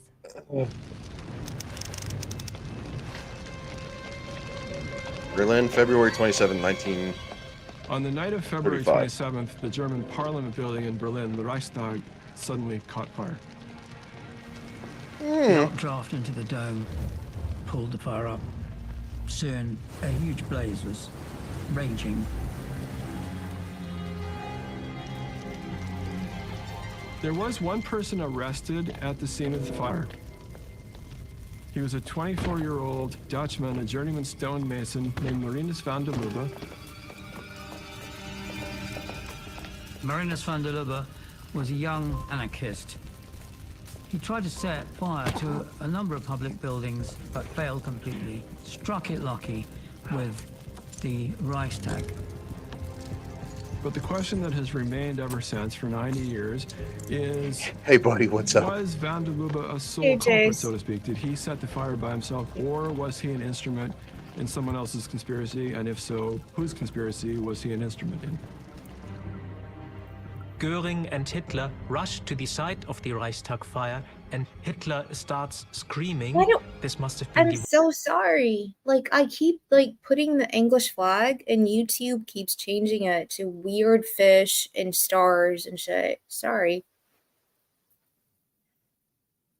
I mean, it's all good. I don't think I got my flag in the background, so I'm chilling, bro. The most beautiful flag on the planet. No offense to any other flags on the planet. I love all my friends, but red, white, and blue just really does it well. So yeah, Reichstag fire blamed on red terrorist plot. The fact that Goebbels and Goebbels. Goering, sorry, thank you. Goebbels, like gerbils. Yeah, gerbils. The gerbils. The gerbils did it. work of the communist. They ran to this, and they're like going, ooh, ooh, ooh. That's in my opinion, I would say that's a little bit gaslighting. Yep. A little bit. Marinus van der Lubbe was somebody that the Nazis could and did paint propagandistically as an agent of communists. The communists, for their part, claimed that the Nazis had started the fire themselves in order to seize power. Marinus van der Lubbe was put on trial. Charged with setting fire to the Berlin Reichstag building, hands manacled after 8 days before the court, is Marinus van der Lubbe. The case has stirred up controversy all over the world. Van der Lubbe, communist or Nazi agent? The world awaits the answer. Why would the Nazis choose a non-German, non-communist like van der Lubbe to be the kind of fall guy? Why burn down the Reichstag? I think there's no convincing evidence that it was a Nazi plot. However, the most recent research from historians came to light in the 1990s. There was physical evidence found which pointed to the use of some kind of petrochemical accelerant. Marinus van der Lubbe did not have any kind of accelerant with him. And so I think it does suggest that someone else had to be involved. There's been a lot of speculation about the whodunit, who set fire on the Reichstag. I find this debate of little consequence. What matters is what the Nazis do with the fact that fire has been set to the Reichstag. Hitler persuaded Hindenburg to introduce a suspension. It's what we would call a false flag in today's world. You use an event that you set up to then ultimately achieve the goal that you have set previously before said event. So I think everybody's in agreement that this benefited the Nazis without question. I mean, they were the first ones to run, just be like, here we go. Like they were on it like a dime. Of civil liberties by decree on the 28th of February in order to stop the possibility of a socialist and communist revolution. And there goes the civil liberties. The Reichstag fire is the... Yes, ma'am. No. You sure? I need to bounce and so I'm gonna shut up. Okay. Yeah. I need to go represent. If you need to bounce early, don't you just say so and get out of here. Moment when the Nazis seized the opportunity to set aside all civil rights in Germany. The Reichstag fire decree basically says that they have the power to put people in jail without any kind of judicial oversight, that people no longer have the freedom of speech, freedom of assembly. The Reichstag fire decree is one of the founding texts of Nazi terror. And this is the first fundamental step in the creation of a durable dictatorship in Nazi Germany. I'm just not going to say it. Who Just doesn't a like few freedom of weeks speech? After the Reichstag fire, Even if it Hitler sucks. presents the parliament with a piece of legislation that invites them to vote themselves out of existence. The Enabling Act gives the Reichstag's lawmaking powers to Hitler's administration for a term of 4 years. So now he has in his hands the whole lawmaking power of the German parliament. Because he needs a two-thirds majority, he casts the socialists and the communists as the main enemy. When the Parliament meets on 23rd of March, the Communist deputies are prevented from attending.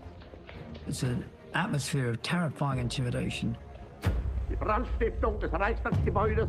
burning of the Reichstag building, one unsuccessful attempt within a large-scale operation, is only a taste of what Europe would have to expect from a triumph of this demonical. Hitler was citing the attack on the Parliament fast. building as the prime piece of evidence that the only way to stave off a communist revolution in Germany would be to outfit him with ultimate power. And the Parliament complies. The right government views. Jeez, he talks fast.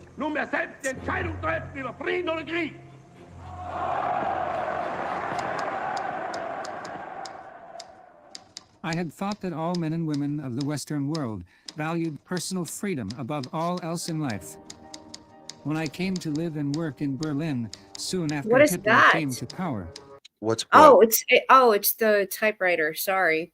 Oh yeah, no, it's he's so he actually Yeah. wrote a book, The Rise and Fall of Nazi Germany. Yeah. To my surprise, I found that few Germans seemed to mind that their individual liberties had been taken away, and they seemed strangely unaware how Hitler was tricking them. William Shirer is part of that generation of news hounds who traveled the world and reported back to the United States what was happening. He was puzzled, and that was part of the fascination that led him eventually to write Rise and Fall of the Third Reich. This whole notion that there was a collective madness. Sorry, I in thought Germany, you were sending and him he more couldn't understand it. stoves. So can't I see Shirer it on was my screen? contemptuous of Hitler, but he was nonetheless. I was like, why are you fascinated by messaging what me they in were Morse? doing and how Hitler in particular was able to hoodwink people.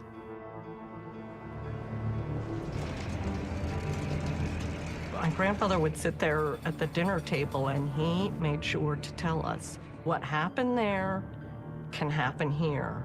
And you have to be vigilant. You cannot be complacent. The worst thing to him was complacency.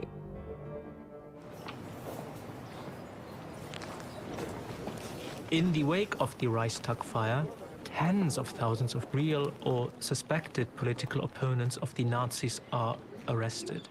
Just So round many them up. people You know, are whatever. arrested that there is not enough space in existing prisons. And a new site, which becomes synonymous with Nazi terror, is being created. March 1933. The Nazis opened the first purpose-built concentration camp, which opens in the town of Dachau, which is just outside of Munich. It's Heinrich Himmler who opens Dachau. That comes under his purview as head of the SS. The SS started off as just a bodyguard force for Nazi politicians under the authority of Heinrich Himmler. It eventually becomes a huge, powerful bureaucracy that controls the police, it controls the concentration camps, it controls all of the institutions of Nazi persecution.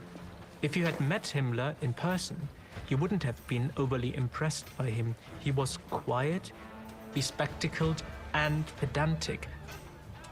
It's Yeah, but almost he looked like ironic an that evil so little many man. of the Nazi leaders, Yeah, think I would of have punched him in the Hitler, face. Goering, Himmler, and Goebbels, not one of them looked like the classic Nazi ideal of an Aryan. No one was blonde or particularly athletic. That Himmler is extremely obedient to Hitler, he is also driven by ambition and he is ruthless. There's nothing secret about these early camps, about Dachau or the camps that follow, like Oranienburg, north of Berlin. Newspapers report the opening of concentration camps. There's even newsreel footage.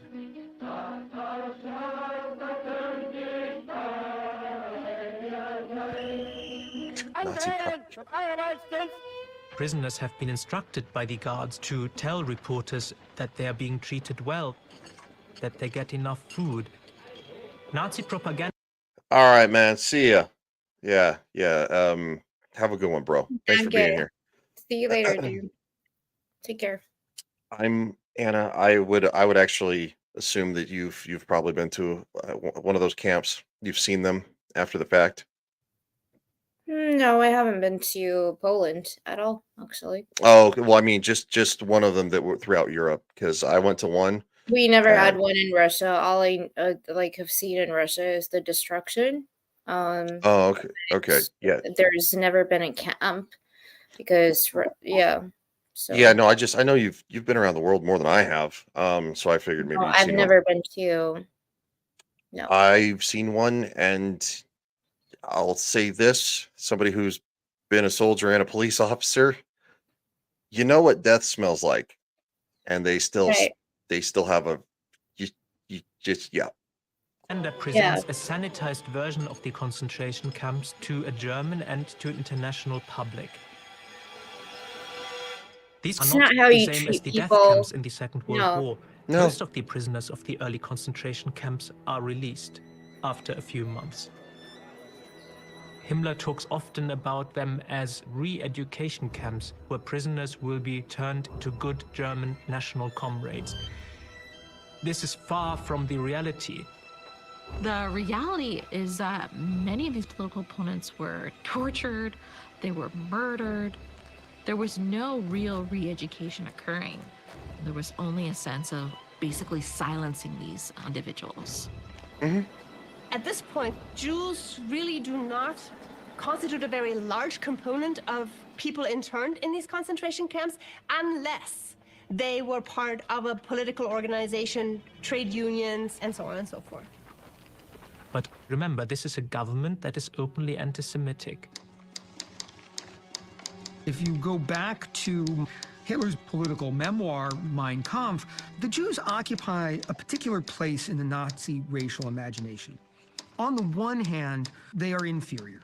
But for the Nazis, and for Hitler in particular, the Jews are particularly powerful. They're the behind-the-scenes forces manipulating communism on the one hand and global capitalism on the other hand. So in this sense, the Jews are simultaneously subhuman and superhuman. This is, of course, absurd, but things are bad for Jews. Just this. And to No. see open just to see open Jew hatred in today's world over a certain thing it's just heinous.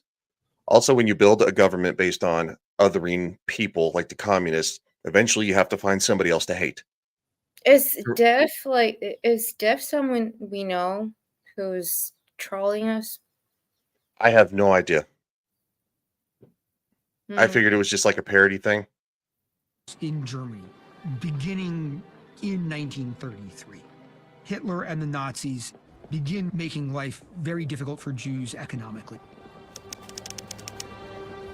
Goebbels orders a nationwide boycott of Jewish businesses on 1st of April 1933. In einem kühnen und grandiosen Schwung haben wir die Feinde des Landes zu Paaren getrieben. Um 10 Uhr hat der Boykott begonnen. So, Ryan, I'm gonna go and have fun, like actually celebrating Europe getting together and playing sports, even though my country, where I come from, where I was born, was excluded.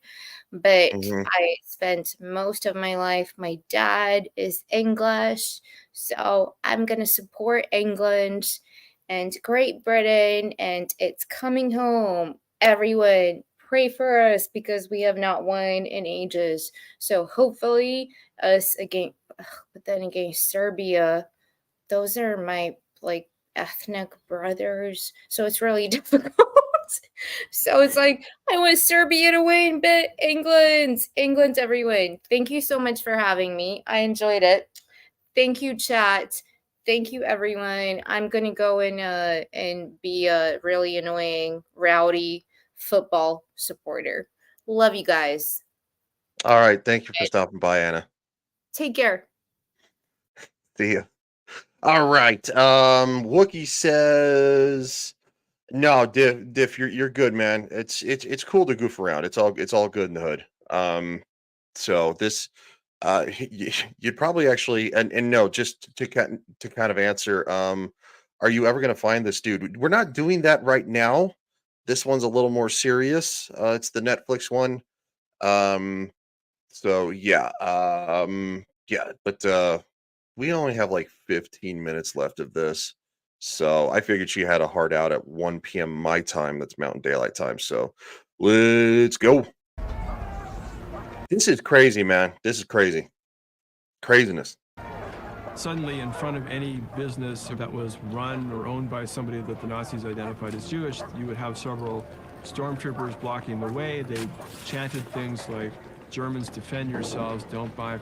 Also, I've had weirdos too tell me on Star Wars that the Empire was not inspired by the Third Reich. I'm like, hello, they're called stormtroopers. Look at look at look at the freaking the uniforms, man. Come on. Somebody this doofus on Twitter was arguing with me. He's like, no, it was inspired by that the United States versus what the Vietnam War. And I'm like, yeah, said one guy from a book. George Lucas actually said out his mouth that it was inspired by the Third Reich. The Jedi were inspired by samurais. So again, Disney Star Wars fans, you guys suck. I am a Star Wars dork. You ain't even lying, bro. You ain't even lying. Wookie says I hate Netflix, but the documentaries are good. Yes, they are. They're kind of like docu-series though, so there are a little bit of them, some liberties taken. Kevin Tino says, wait, Jude means so the Beatles song Hey Jude must mean hey what? I don't think so, but now that you put it that way, I might have ruined that song. Wookie says Vader has a yes. The stormtroopers are yeah. So it's literally like hello. Yeah, it's I finally understand what you mean by diff. So it just hits different. All right. Yeah. No, it's again, I think that diff is somebody that we know who's just goofing around. So done enough of these streams about mustache man. So oh, I want to do this one. That makes it that's better. Nazi anti-Semitic propaganda, anti-Jewish propaganda did not necessarily meet a fertile breeding ground among the German people, because for the German people, the extremist ideology of Nazi anti-Semitism wasn't of primary importance. Some of the more violent claims of Nazi propaganda did not go down as successfully as Goebbels planned. Well, no, because you were talking about the fact, and yes, I'm still here. I'm just off camera because if I like drink stuff on stream, or if I eat on stream, I get clipped by people who Photoshop it. I know a lot of the Legion of Memers, so it's pretty funny. Wookie says just finished my Acolyte video now on in edit. Probably gonna make some YouTubers mad. You know what? I've watched through the third episode of the Acolyte. There are some things that I think are decent, but there are so many glaring issues that are just straight in your face that you just can't get around it. And I mean massive issues. Again, when the oh, sorry, hold on real quick. Got some noise in the house.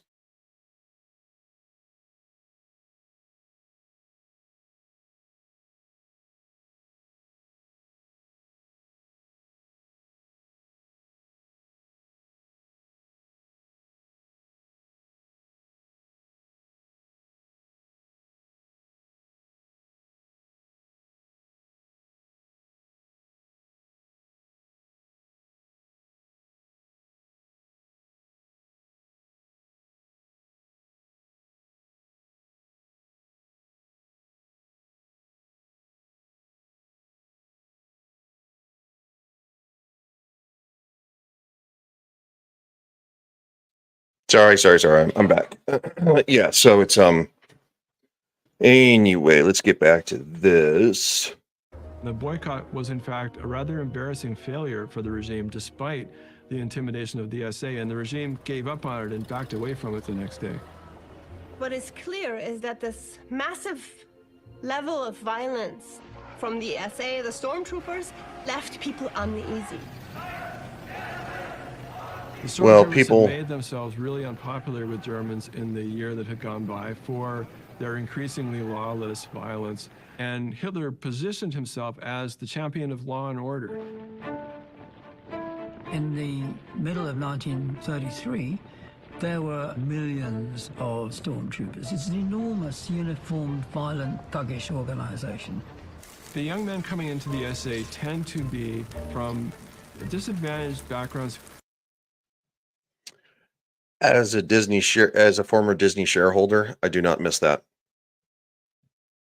They have torched their stock. It's insanity. All for, let's see, how does it relate to the show? Oh wait, propaganda. That's what Disney puts out now, is propaganda. Where have we seen that? Exhibit A. It was difficult being a young person in the Weimar Republic. It was very competitive to get places in universities and schools, in apprenticeships, certainly jobs. And so there is a generation of young men that has kind of fallen through the cracks, and many of them end up in the SA. Ernst Röhm, the leader of the SA, sees himself as a political soldier. Röhm was completely loyal to Hitler on a personal level. He was gay, didn't make much of a secret of it. Hitler didn't care at all about this. He was perfectly fine with Röhm being gay. He said on one occasion, the SA is not a finishing school for upper-class girls, which was sort of his way of saying, these are tough fighters, they do what they do, but the point is that they are there to be tough fighters. Dip says I stopped after Boba Fett and season 2 of The Mandalorian. I don't blame you. It's only gotten worse. Boba Fett was, in my opinion, was the worst, and I think the Acolyte has taken that title. Yeah, after the firing of Gina Carano over not bending the will to the mob again. Gee whiz, where have we seen the mob? You don't agree with my ideology, so therefore you must be othered. Your life must be destroyed.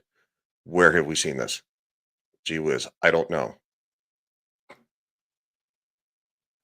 And the young kids, like high school kids are on Twitter and college kids are on Twitter who support this crap. Dude.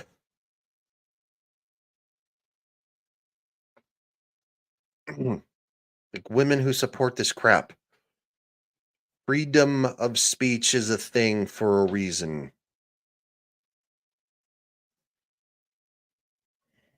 And look, you know what? Hey, shout out to Mustache Man for not caring this guy was gay. I don't give a shit if somebody's gay.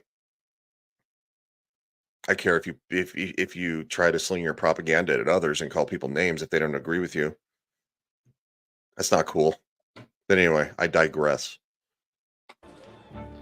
Röhm and his SA, his brown shirts, were absolutely vital in trying to establish Nazi rule by force. After Nazi seizure of power, Röhm was looking around for some kind of new role for his SA. There were no opponents to fight anymore. There were no clashes with other parties. The other parties had been closed down. Röhm is increasingly frustrated with his place in the Nazi regime.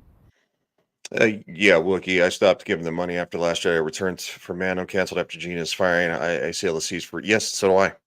So do I.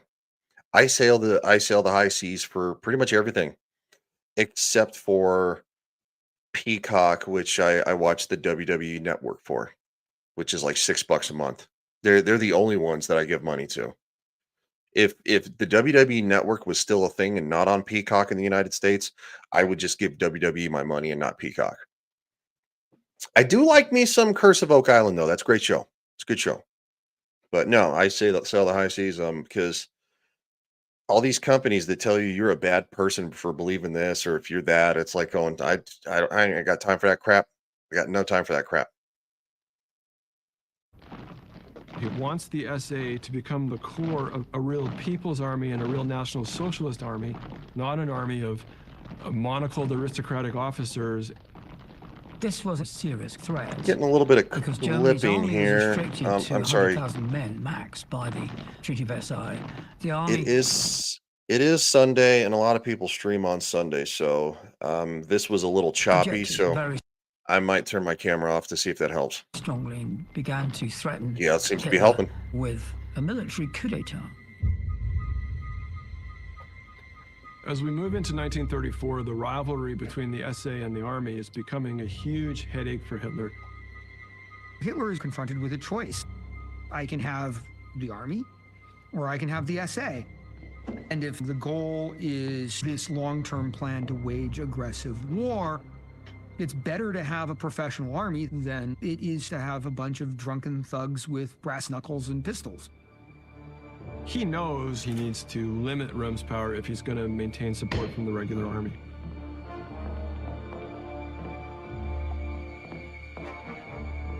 Hermann Goering and Heinrich Himmler have started to... Also, a goon squad of people who just go out there and sow chaos all the time, and that's all they've ever done.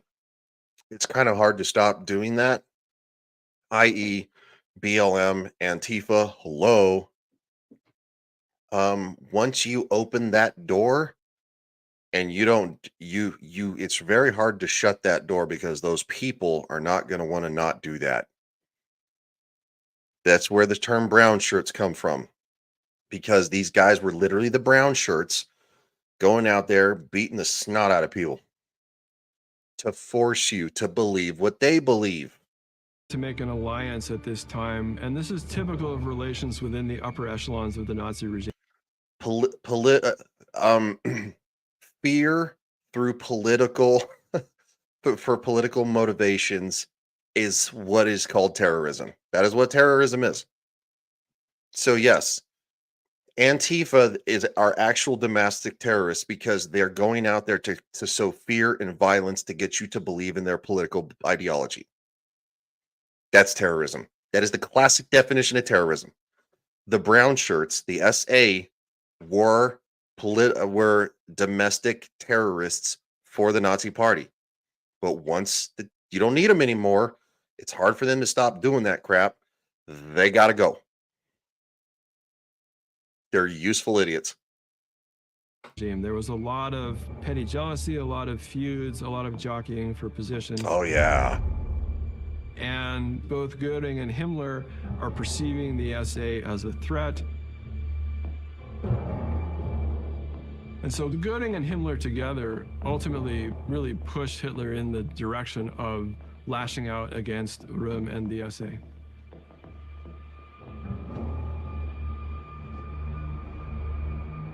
Finally, on the 30th of June, Hitler and the SS now take decisive, drastic action all over Germany.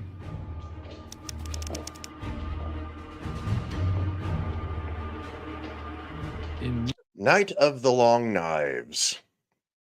Again, as I said, you gotta go. Munich and in Berlin, a number of prominent SA leaders are rounded up, and many of them are summarily shot. This, as it sounds, is a very dramatic and bloody affair known as the Night of the Long Knives.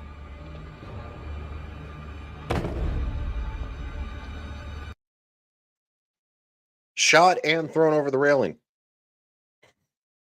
You didn't walk away from that one. The wave of violence spread much further than the stormtrooper leadership. Hitler chose the opportunity to pay off some old scores.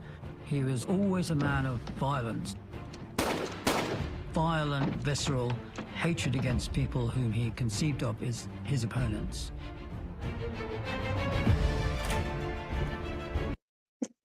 Diff says 11-9. Oh, wait, my bad. I didn't catch the date, so if it actually is 11/9, boy, the irony in that. If it was, I could go back. I could go back. I mean, it's really not that far. No, June 30th. It's June 30th, but it's a good joke, man.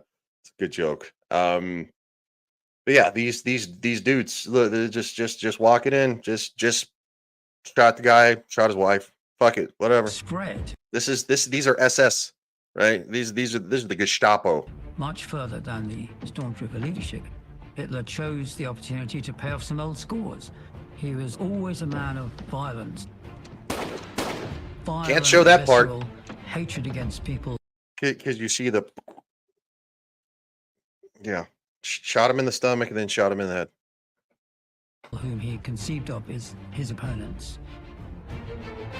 Hey Wade, how's it going, man? Heard you're going on a few trips. Yeah, dude, I fired up the Fortnite yesterday just while I was uploading a video. Nothing on stream, just goofing around. Right, played a match, got down to like I think I was in like the top 20 or something like that, and it was a lot of fun. I kind of miss playing it.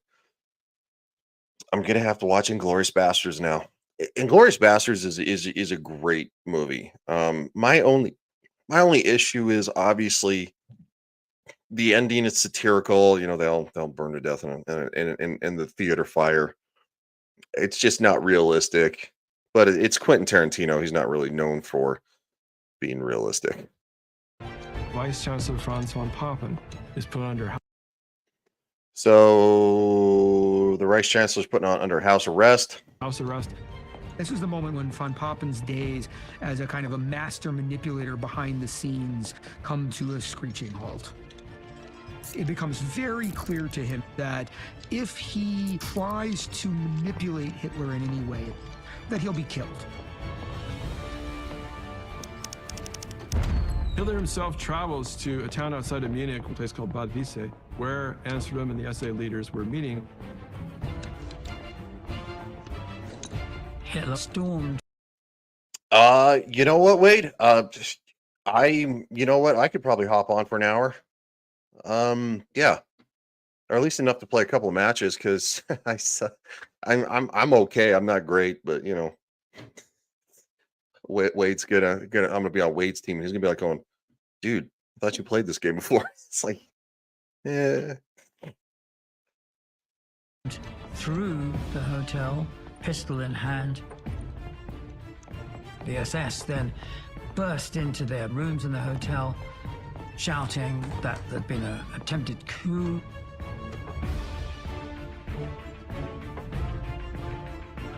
Hitler himself tells Röhm that he is guilty of treason. They were arrested, protesting their innocence and their allegiance to Hitler. So again, this is the head of the brown shirts, the SA. Now the SA is no longer needed. So the SS has taken over where the SA was doing things. They had no idea what was going on.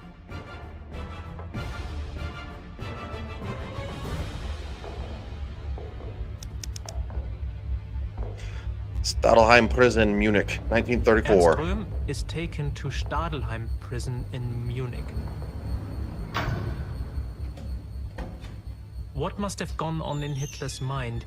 He owed so much of his career, so much of his success to Röhm.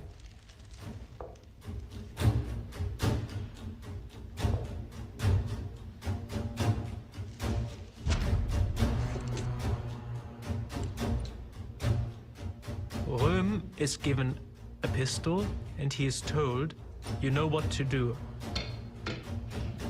Hitler said he should shoot himself or be shot.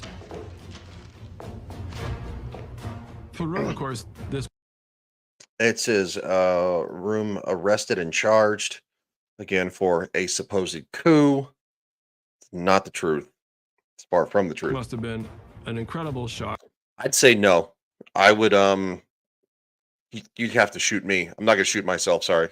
I'm a man of principle. I'm not, because if I shoot myself, it's like admitting guilt when, quite frankly, you're the heinous, vile people. I'm not saying this dude was good either. Both are heinous, but you know, He's been Hitler's first soldier for years. He's led this movement which has fought Hitler's battles for years.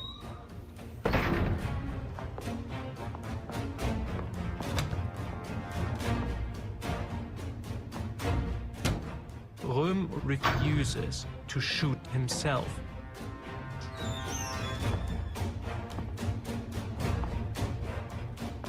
When the SS came back into his cell, Röhm was bared his chest, and he was shot by the SS.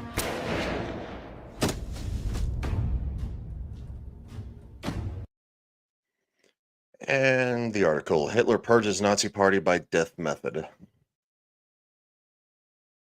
Yeah, Diff, he was that's again, he was a goon. It's where the term brown shirts come from, because they literally wore brown shirts, and that's why people refer to modern day Antifa, or like, we're anti-fascist. No, dude, you're not. You're literally doing the fascism. You're a booted goon. You're there to intimidate law-abiding people through acts of terror. From what I understand, that I believe isn't it a Luger? It's a Luger. Ruger is American, I believe, but the Luger, from what I understand, was a very good weapon for the time. Germany was very good at that. They're good with the weapons.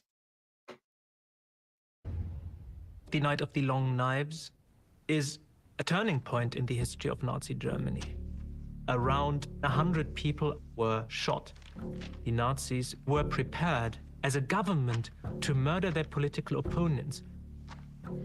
Goebbels wheeled Gee out whiz, that's a weird. propaganda offensive that said that Röhm had been planning to take over A political regime willing to murder their opponents. That sounds like fascism. Where have I seen that? Let me think. Oh, the Summer of Love, right? Yeah, the Summer of Love. He said the stormtroopers were degenerate because Röhm was a homosexual, and there were various others in the stormtrooper leadership who were exposed by Goebbels as homosexuals. And now they start to villainize homosexuality, when before that they were very pro. They were pro homosexuality. They had to spin it. It's what propagandists do. They do one thing, and then later on, when it benefits them, they say, "Oh, no, that's not good. We can't do that." The Summer of Love, January 6th. The Summer of Love was good. This was before the current administration. The Summer of Love was good because people needed to, get out there and show their feelings, even through anger and violence. January 6th, insurrection. They're the same thing. And I'm not saying January 6th was great, by the way. A bunch of dumbasses. Yeah, the police let you in. Like, no. It's literally like a speed trap. You're like going, I'm gonna speed. Like, what are you doing? Are you serious? Like, going, the cops like, this way, please. No. So political parties will change the narrative through propaganda from this be good, this same thing now down the road, same thing be bad. As long as they were useful to him, Hitler was quite fine with their homosexuality. As soon as they weren't useful to him, then he was shocked. What mattered to him was not personal loyalty. The only thing that mattered to Hitler was to secure his own political survival and the survival of the... Guess what? Also in today's world, remember when it was just LGBT? There's just gay people, lesbian, stuff like that. There were all these acronyms and crap. Now standard gay people or black people who don't toe the line of the current thing, the current ideology, because it's always shifting, they get othered, just like everybody else. So again, you're seeing history repeat itself.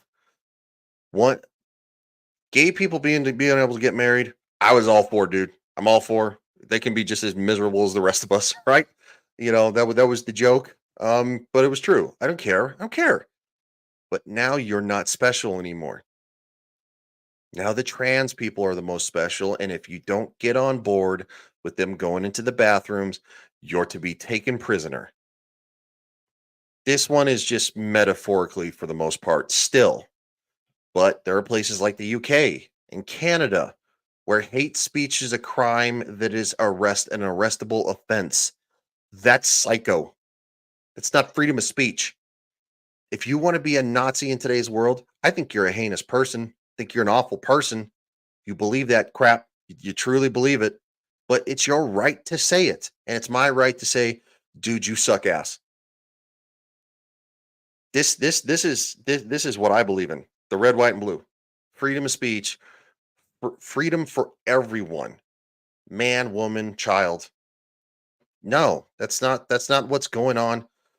That's not what's going on in today's world, because there is a push for this ideology, this strong-arming ideology, this othering ideology. And guess what? It didn't start here. This is just the most prominent example.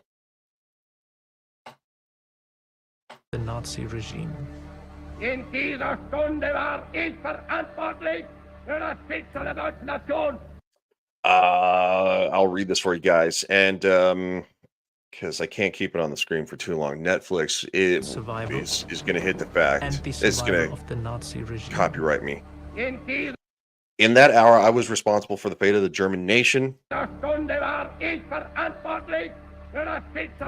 and was thus the supreme justice of the German people. The supreme justice. Where have I heard something like that? I am the science. No, dude, you're just a scientist. And science, there's discourse, there's discussion. I am the science is bullshit. I am the science is this. This statement right here, supreme justice, and thus the supreme justice of the German people. He's saying, I am the science. No, you're not. You committed an atrocity. You murdered people. Nation und damit des deutschen Volkes oberster Gerichter. The applause, the thunderous applause. After that, the stormtroopers were a much diminished, much less powerful, much less important body. And by presenting himself as being decisive, brutal but decisive, Hitler tapped into this sort of Hitler myth, into this leadership myth of being the kind of person who will place himself above politics by doing what's right for Germany, by maintaining order, establishing peace, moving on.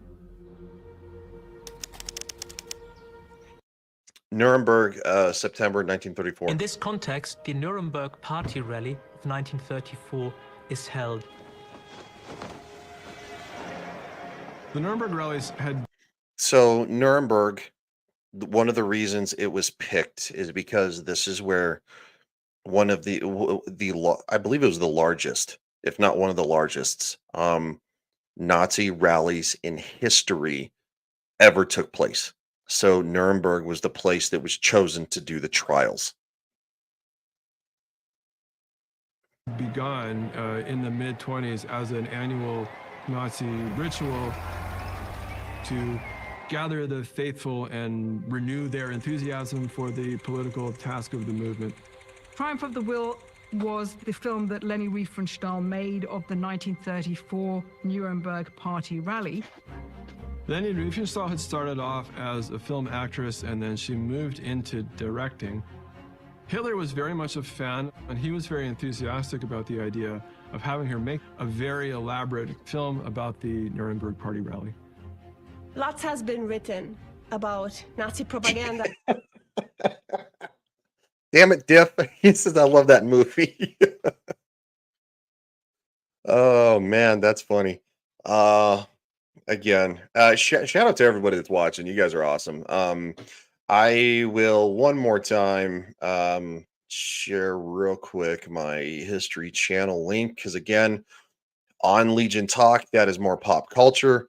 I'm doing that to try to reach a wider audience. That basically, if y'all love history, I have a history channel, but it will be unlisted after this on that channel. But you can still catch the rewatch on Legion Teaches History. So yeah, it's why I'm ever changing it. You know, I have ever changing emojis. Like literally, like I got this one. Hold on, sorry, I gotta go to this one. I'll go two computers. Yeah, so like you can see, I got different channels and crap. This is Legion Talk. Like I'm everywhere. It's why all my friends joke around that I have 87 channels. All right, so yes, Diff, I love history too, man. It's my favorite my favorite subject in school. I didn't have to be forced to read a history book. I didn't have to be forced to watch a documentary. I love history. About how Goebbels was able to brainwash the masses. But Triumph of the Will gave the rest of the world a window into what this might look like. Triumph of the Will. It opens with Hitler flying above the clouds. And again, Hitler looks cool. He looks cutting edge. He looks like they're like, hey, dude's flying on a plane. Remember that they talked about that he was doing things that other world leaders at the time would not do. So he appealed to different audiences. These tactics are still used in today's fucking world. They really are. Why do you think that Joe Biden has all these weirdo TikTok influencers trying to spout his crap to make it look like he's approachable to a newer audience? It's all propaganda. And look, politics is full of propaganda too. All politics. I'm not saying just Joe Biden. Again, Hitler did it for political purposes. This is propaganda. And descending to Nuremberg, rather like Christ. Yeah, Diff, he did fly everywhere. Onto human. But he was the first world leader to do so. He was he wasn't even really a world leader then when he started doing it, but he became obviously the leader of a country, and he was the first one to do it. He made it spectacular. He made it special. Also, my camera's off because, quite frankly, it seems like there was a little bit of a dropout. I just want to make sure because, and again, you know, sometimes it's Sunday, people are streaming stuff, you know, so it seems like the internet is most taxed on Sundays.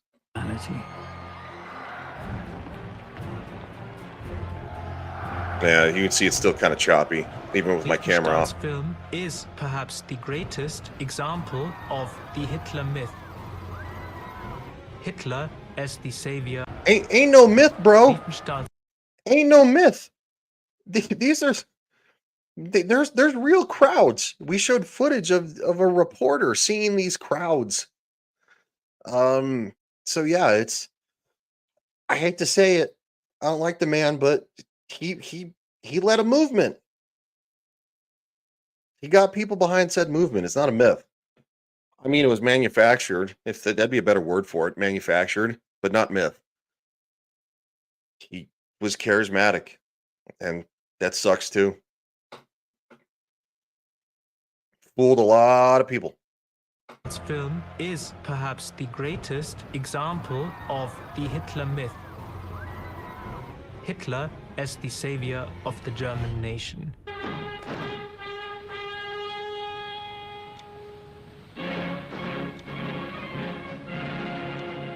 And the 1934 Nuremberg rally comes at a particularly interesting and important moment because it's literally just weeks after Night of the Long Knife. So it's taking place in a really transformed political atmosphere and a still somewhat tense political atmosphere. September 9th, Hitler faced his SS stormtroopers for the first time since the Bloody Purge. SA und SS-Männer. Vor wenigen Monaten hat sich über der Bewegung ein schwarzer Schatten. Sorry, my bad. Taking a drink. Gotta keep hydrated. Also, yeah. So let me interpret this. Hitler He's speaking faced slower, his so SS stormtroopers for the first time. yeah, Cavantino, a gifted speaker who was able to sway a country. Where have I seen or heard that before? I'm gonna say the number 44, because it's definitely not 46, but it's number 44. Yes, we can. I believe that. Yes, we can. And then all of a sudden, 2012, the world went insane. I still believe a little bit that because what happened in 2012, they turned on the Large Hadron Collider. You know, they didn't do it for the first time ever. They're like, oh, it could destroy the fabric of space and time. It could create a black hole. It could do any of these things. We don't know what it could do. And they went going and on. And from 2012 ever since, the world has been insane. And then it wasn't just till recently, within like about a decade, 11 years after. When was the last time they turned on the Large Hadron Collider again? I believe it was like a year and a half ago. And the world started to become a little more sane a little bit at a time. It's like, did we cross into clown world and now we're crossing back out of clown world? Like, because they turned it on and then they turned it on again and reset things? I don't know. It's a weird theory, but quite frankly, the world went nuts in 2012. That is for sure. And they also turned that damn thing on, and it was after the fact. So I don't know if you like conspiracy theories. I talk about a few. There you go, camera focused. Be hope and change. That's right. That's right. That was the first president I ever voted for. That was the first president I ever voted for. And then the second one was an individual that I'll be voting for the third time. So, yeah, Diff says checks out. Yeah, the world went nuts, man. Anyway, jokes aside. Since the Bloody Purge. SA und SS-Männer. Okay, hold on. He says SS and SA men a few months ago. Vor wenigen Monaten hat sich A dark shadow fell across our der movement. Bewegung ein schwarzer Schatten erhoben. In a harangue to 50,000 of them, he absolved them from blame in what he called the Rome Revolt. There was considerable tension in the stadium, and I noticed Hitler's own SS bodyguard was drawn up in force in front of him, separating him from the mass of brown shirts. We won. Hold on, I want to show In that. the stadium, and I noticed Hitler's own SS bodyguard was drawn up in force in front of him, separating. Woo, that's a lot of people. So, and again, now what he is doing, he's absolving all these soldiers of any crimes. He's absolving all these brown shirts, these jackbooted thugs who went out and did heinous things to people, to their political rivals, silencing them, even hurting to ultimately murdering them. He's absolving them of all crimes. And he's saying it was not your fault. It was the fault of your leadership. He's like going, I'm still here. I still welcome you. You're one of us. Be one of us. That's what he's saying. So in a sense, it takes the tension away between the SS, which there's not a whole lot of SS compared to all the brown shirts, but all of them are loyal to Adolf Hitler. So by absolving the brown shirts, it takes the tension away from the two factions of soldiers, ultimately stormtroopers. It's brilliant. It really is. And it's gross that it's brilliant, but it's brilliant. So, dude's good. As Cavantino said, a gifted speaker. He's good. But he practiced. He honed it like an art that we saw earlier in the episode. He did these things and he got good at it, and he made his speech low, got kind of ramped it up, and then all of a sudden it was powerful and everybody was on their feet and everybody's cheering and Zeke Heilen and all that crap. And he's good. Separating him from the mass of brown shirts. We wondered if one of the 50,000 brown shirts wouldn't pull a revolver, but not one did. No, because he absolved them. He welcomed them back. And it's choppy again. Sorry, guys. Son of a biscuit eater. He absolved them. And he said, he basically said, it's not your fault and we still love you. You come back. You come here. You're still one of us. So no, they weren't going to turn on him. They were never going to turn on him. Now, had he blamed them? Yes. They probably would have revolted. Those who believe that a crack has appeared in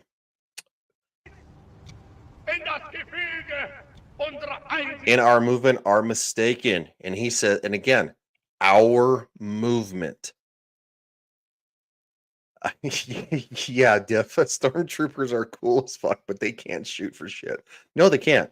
That's an allusion to Star Wars. That stormtroopers can't hit the broadside of a barn, and it's pretty accurate and it's funny.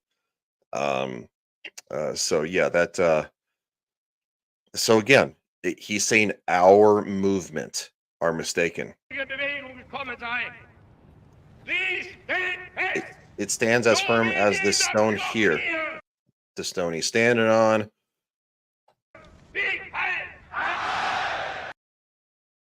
And again, hail victory is not hateful. The phrase Sieg Heil is not actually a hateful thing. It's the movement behind it that became hateful. And he just won over them all. So now that the SS, the SA, they're all 100% in. Hitler's communication with his audiences was uncanny, holding them completely in his spell. Yep. In such a state, it seems to me. See, and this is 100% right here. This is because this is an actual reporter. This is from his book, the Rise and Fall of the Third Reich. He's witnessing all of this. That's why the myth of Hitler is not a thing. It's not a myth. It's literally it's a movement. You could call it a movement. You could call it a misdirection. Whatever you want to call it. But he didn't. It's not a myth. He won these people over, and it's kind of gross, but he did. Me, they easily believed anything he said, even the most foolish nonsense.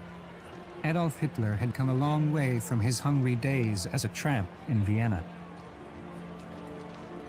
The 1934 Nuremberg Party rally marks the completion of the Nazi consolidation of power in Germany. Es lebe die nationalsozialistische Bewegung!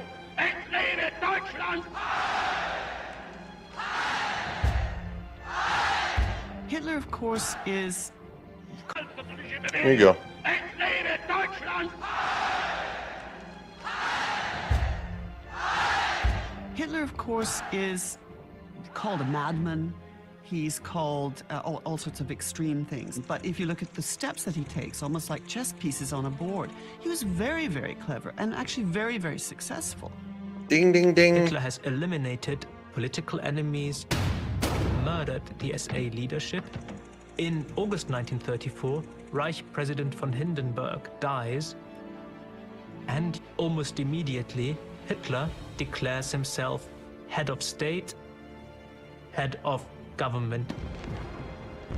Hitler was now the supreme leader, known now as the leader. The supreme chancellor, supreme leader, the Fuhrer.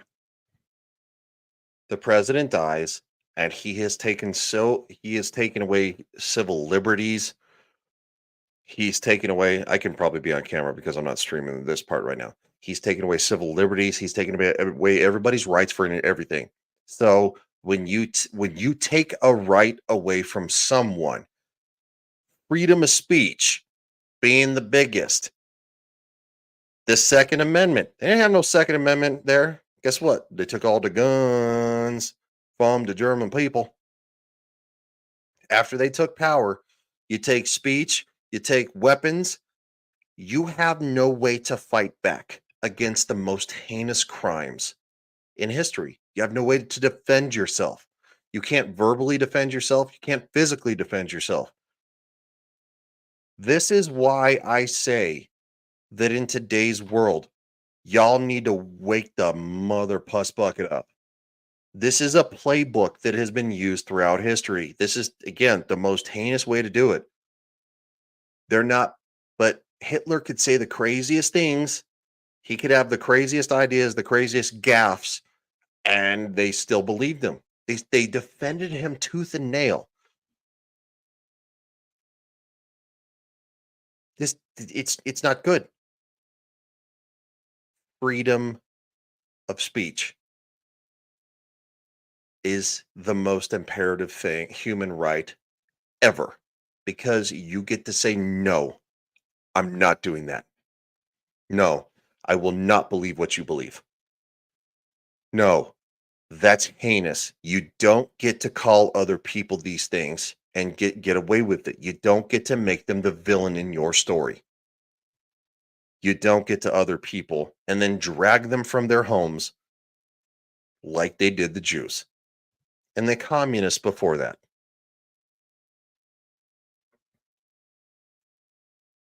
Der Führer. And this is the beginning of the Nazi regime, the so-called Third Reich.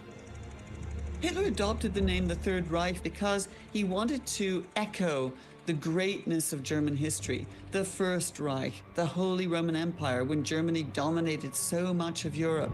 The Second Reich, created by Bismarck and Kaiser Wilhelm I.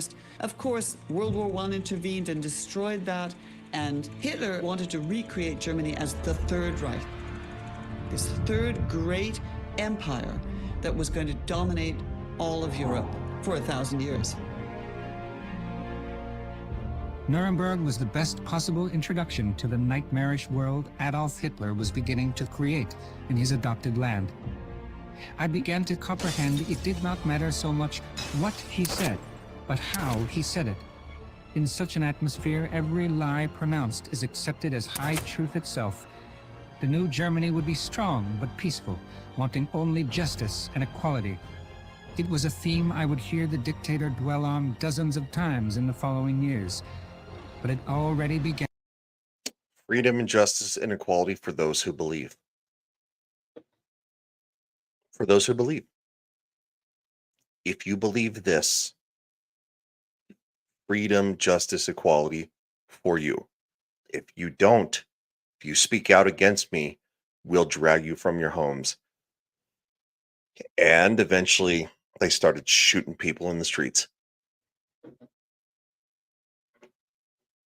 Yeah, Diff. Sounds like anyone you may know in today's world. Yeah. I could, my original Twitter account, Legion Games 2076, got suspended for the infamous Joe Biden with the red black background doing this, given that whole that MAGA is a threat to the country, this, that, blah, blah, blah. The red and black background. Yes, the whole building was lit up in red, white, and blue, but the shot they got of this one moment was red and black.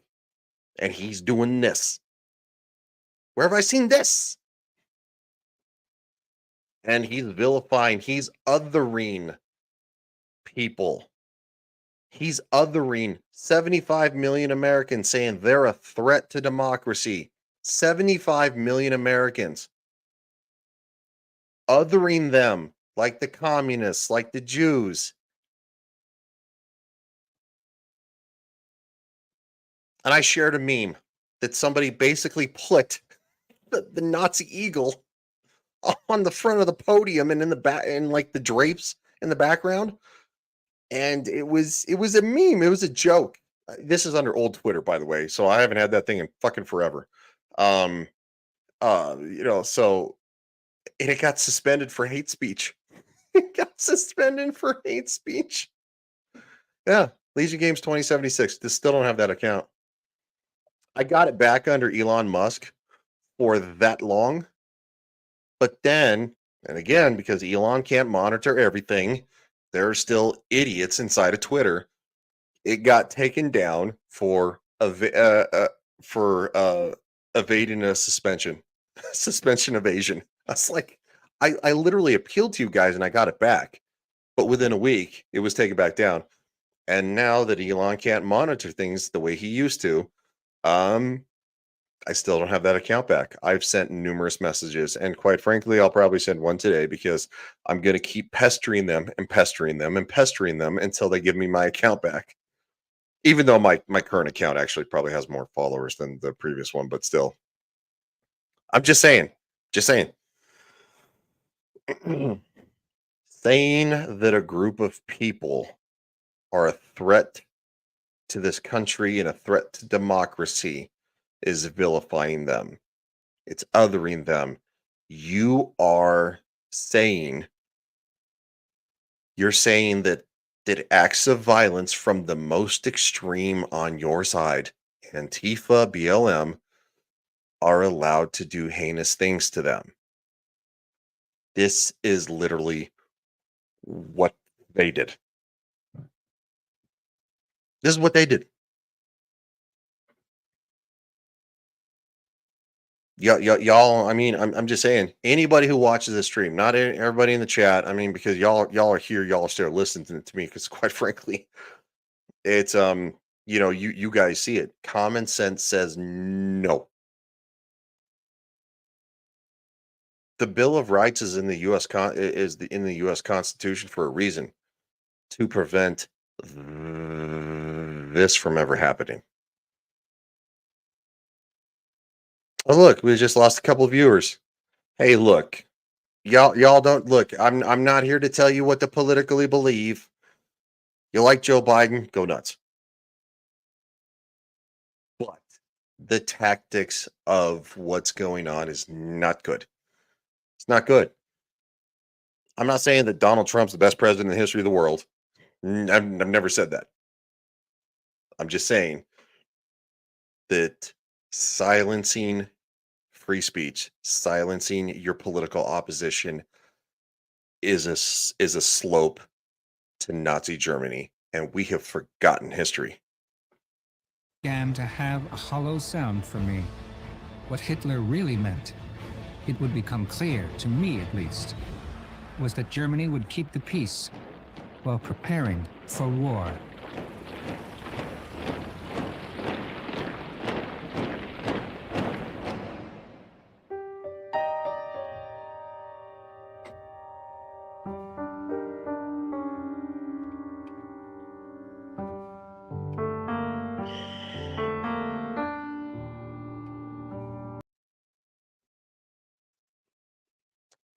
It's one of those things, guys.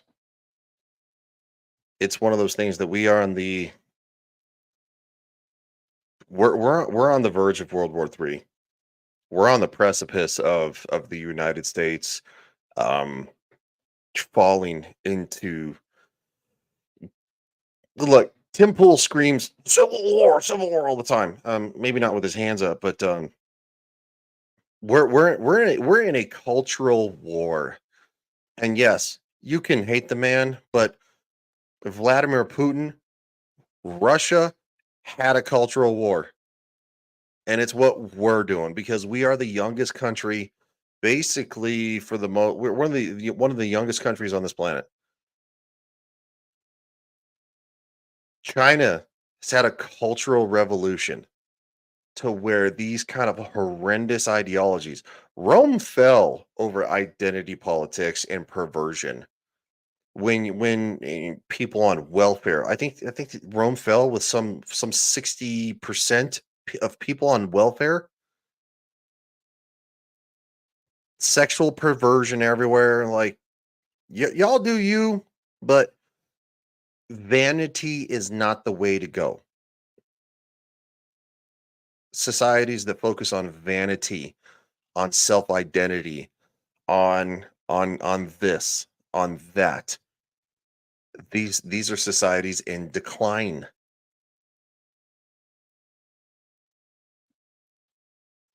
These are historical facts too, by the way. I mean, I'm not just spewing this out my ass.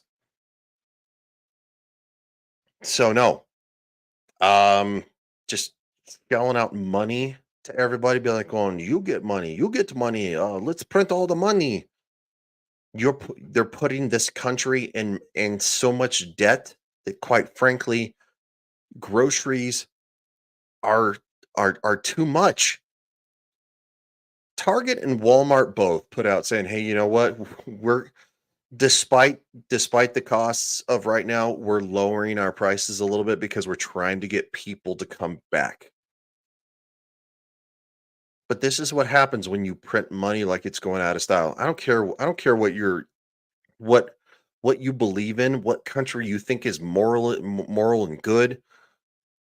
I don't care if you support Ukraine, but you know what? You know what I don't support? Sending billions upon billions upon billions upon more billions and billions and billions and billions of dollars to an asshat who, quite frankly, doesn't seem to be making a difference. Doesn't seem to be making a difference. Oh wait, it's weird. The president of NATO came out and said that Vladimir Putin, all he asked for before he invaded Ukraine is that NATO will not encroach on his territory. Yes, this is actual discussion that came out that was leaked. The president of NATO said we could have stopped the invasion of Ukraine had we just made a statement saying, "No, yeah, we're not gonna welcome Ukraine into NATO because they're right on Russia's doorstep." That was Russia's stipulations. You don't invade our doorstep, and we won't cause any issues. How hard is that? It's not hard. If Russia put a base in Mexico, the United States would have a problem with that. We'd be like going, "Well, fuckers, what are you doing? What are you doing?" Remember the Cuban Missile Crisis? Not great. That's the reverse effect. The Cuban Missile Crisis is the American version of Ukraine, the current Ukraine conflict. So we could have avoided all the killing had the dickhead president of I don't remember what his name is. He's got a girl's name. He's from like Switzerland or something, or Sweden. Had he made a statement said, "No, no, no, you know, Ukraine be Ukraine, Russia be Russia. We'll hang out over here. That's cool." He's caught saying this, and now we have millions dead. Ukrainians, Russians, people are dead. How hard is it to say no to war? How hard is that?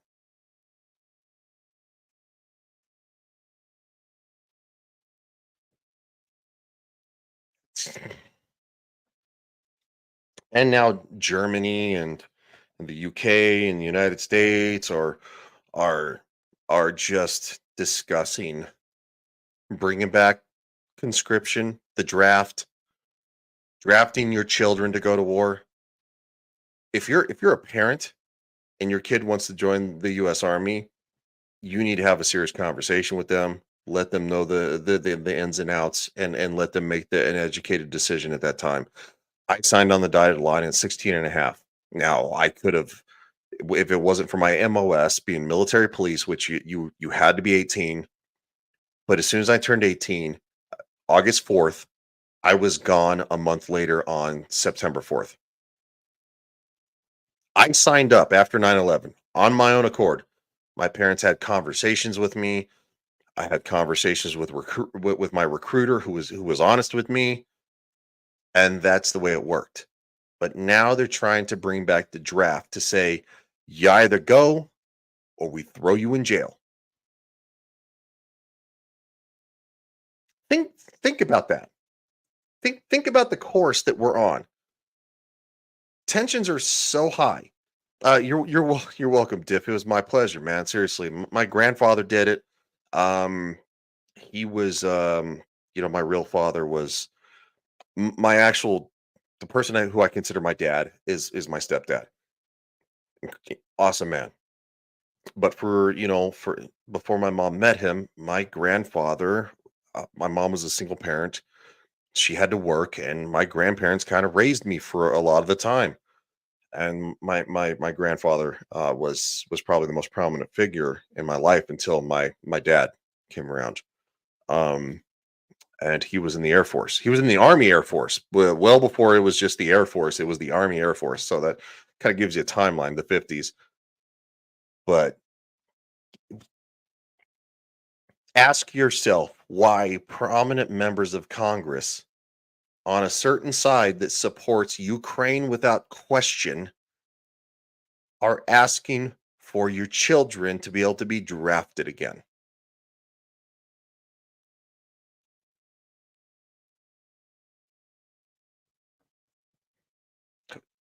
We're living we're doing the cycle of history all over again. That's the point of this, is that we're going in a loop, and until people say no more and we shoot out of the loop and get rid of the weirdos that support this crap, we're going to keep repeating it. I don't want to repeat that. I wouldn't want to have kids in that scenario.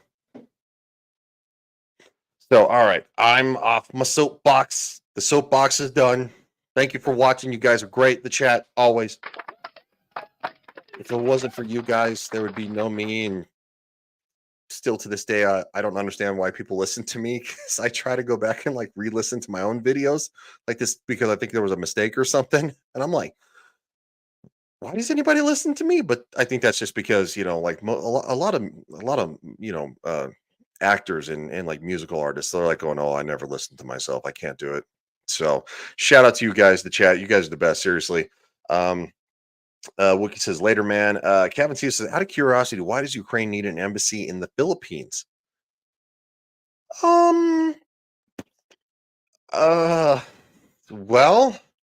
we'll probably cover that in next week's episode of this show. Thank you, Beak. You're a gentleman and a scholar. We'll cover this probably in next week's episode because through the Treaty of Versailles, there was a certain area of Germany that they could never send troops back into because it was on the border of France. And France used soldiers from Asia and other places at the time considered lesser people as soldiers to occupy that area. It was almost like spitting in the face of Germany. I would allude to the fact that similar or just cannon fodder, because quite frankly, from what we know from hunting Hitler, that they went to South America and they were recruiting children there to be a part of the Hitler Youth and ultimately become soldiers. You have like kids like 15, 16 years old, not even adult age in today's modern world, being sent to war from another country that don't fit into the idea of Aryan ideology. Just cannon fodder. So, with that being said, all right, guys, seriously, thank you so much. You guys are the best. Go subscribe to Anna, and I will for the next. I'll update her Discord information because she's no longer on the Twitter. I don't blame her. Somebody who's on the Twitter, and again, this is not hunting Hitler. This is Hitler and the Nazis, Evil on Trial. I'm just too lazy to change the intro and outro. See you.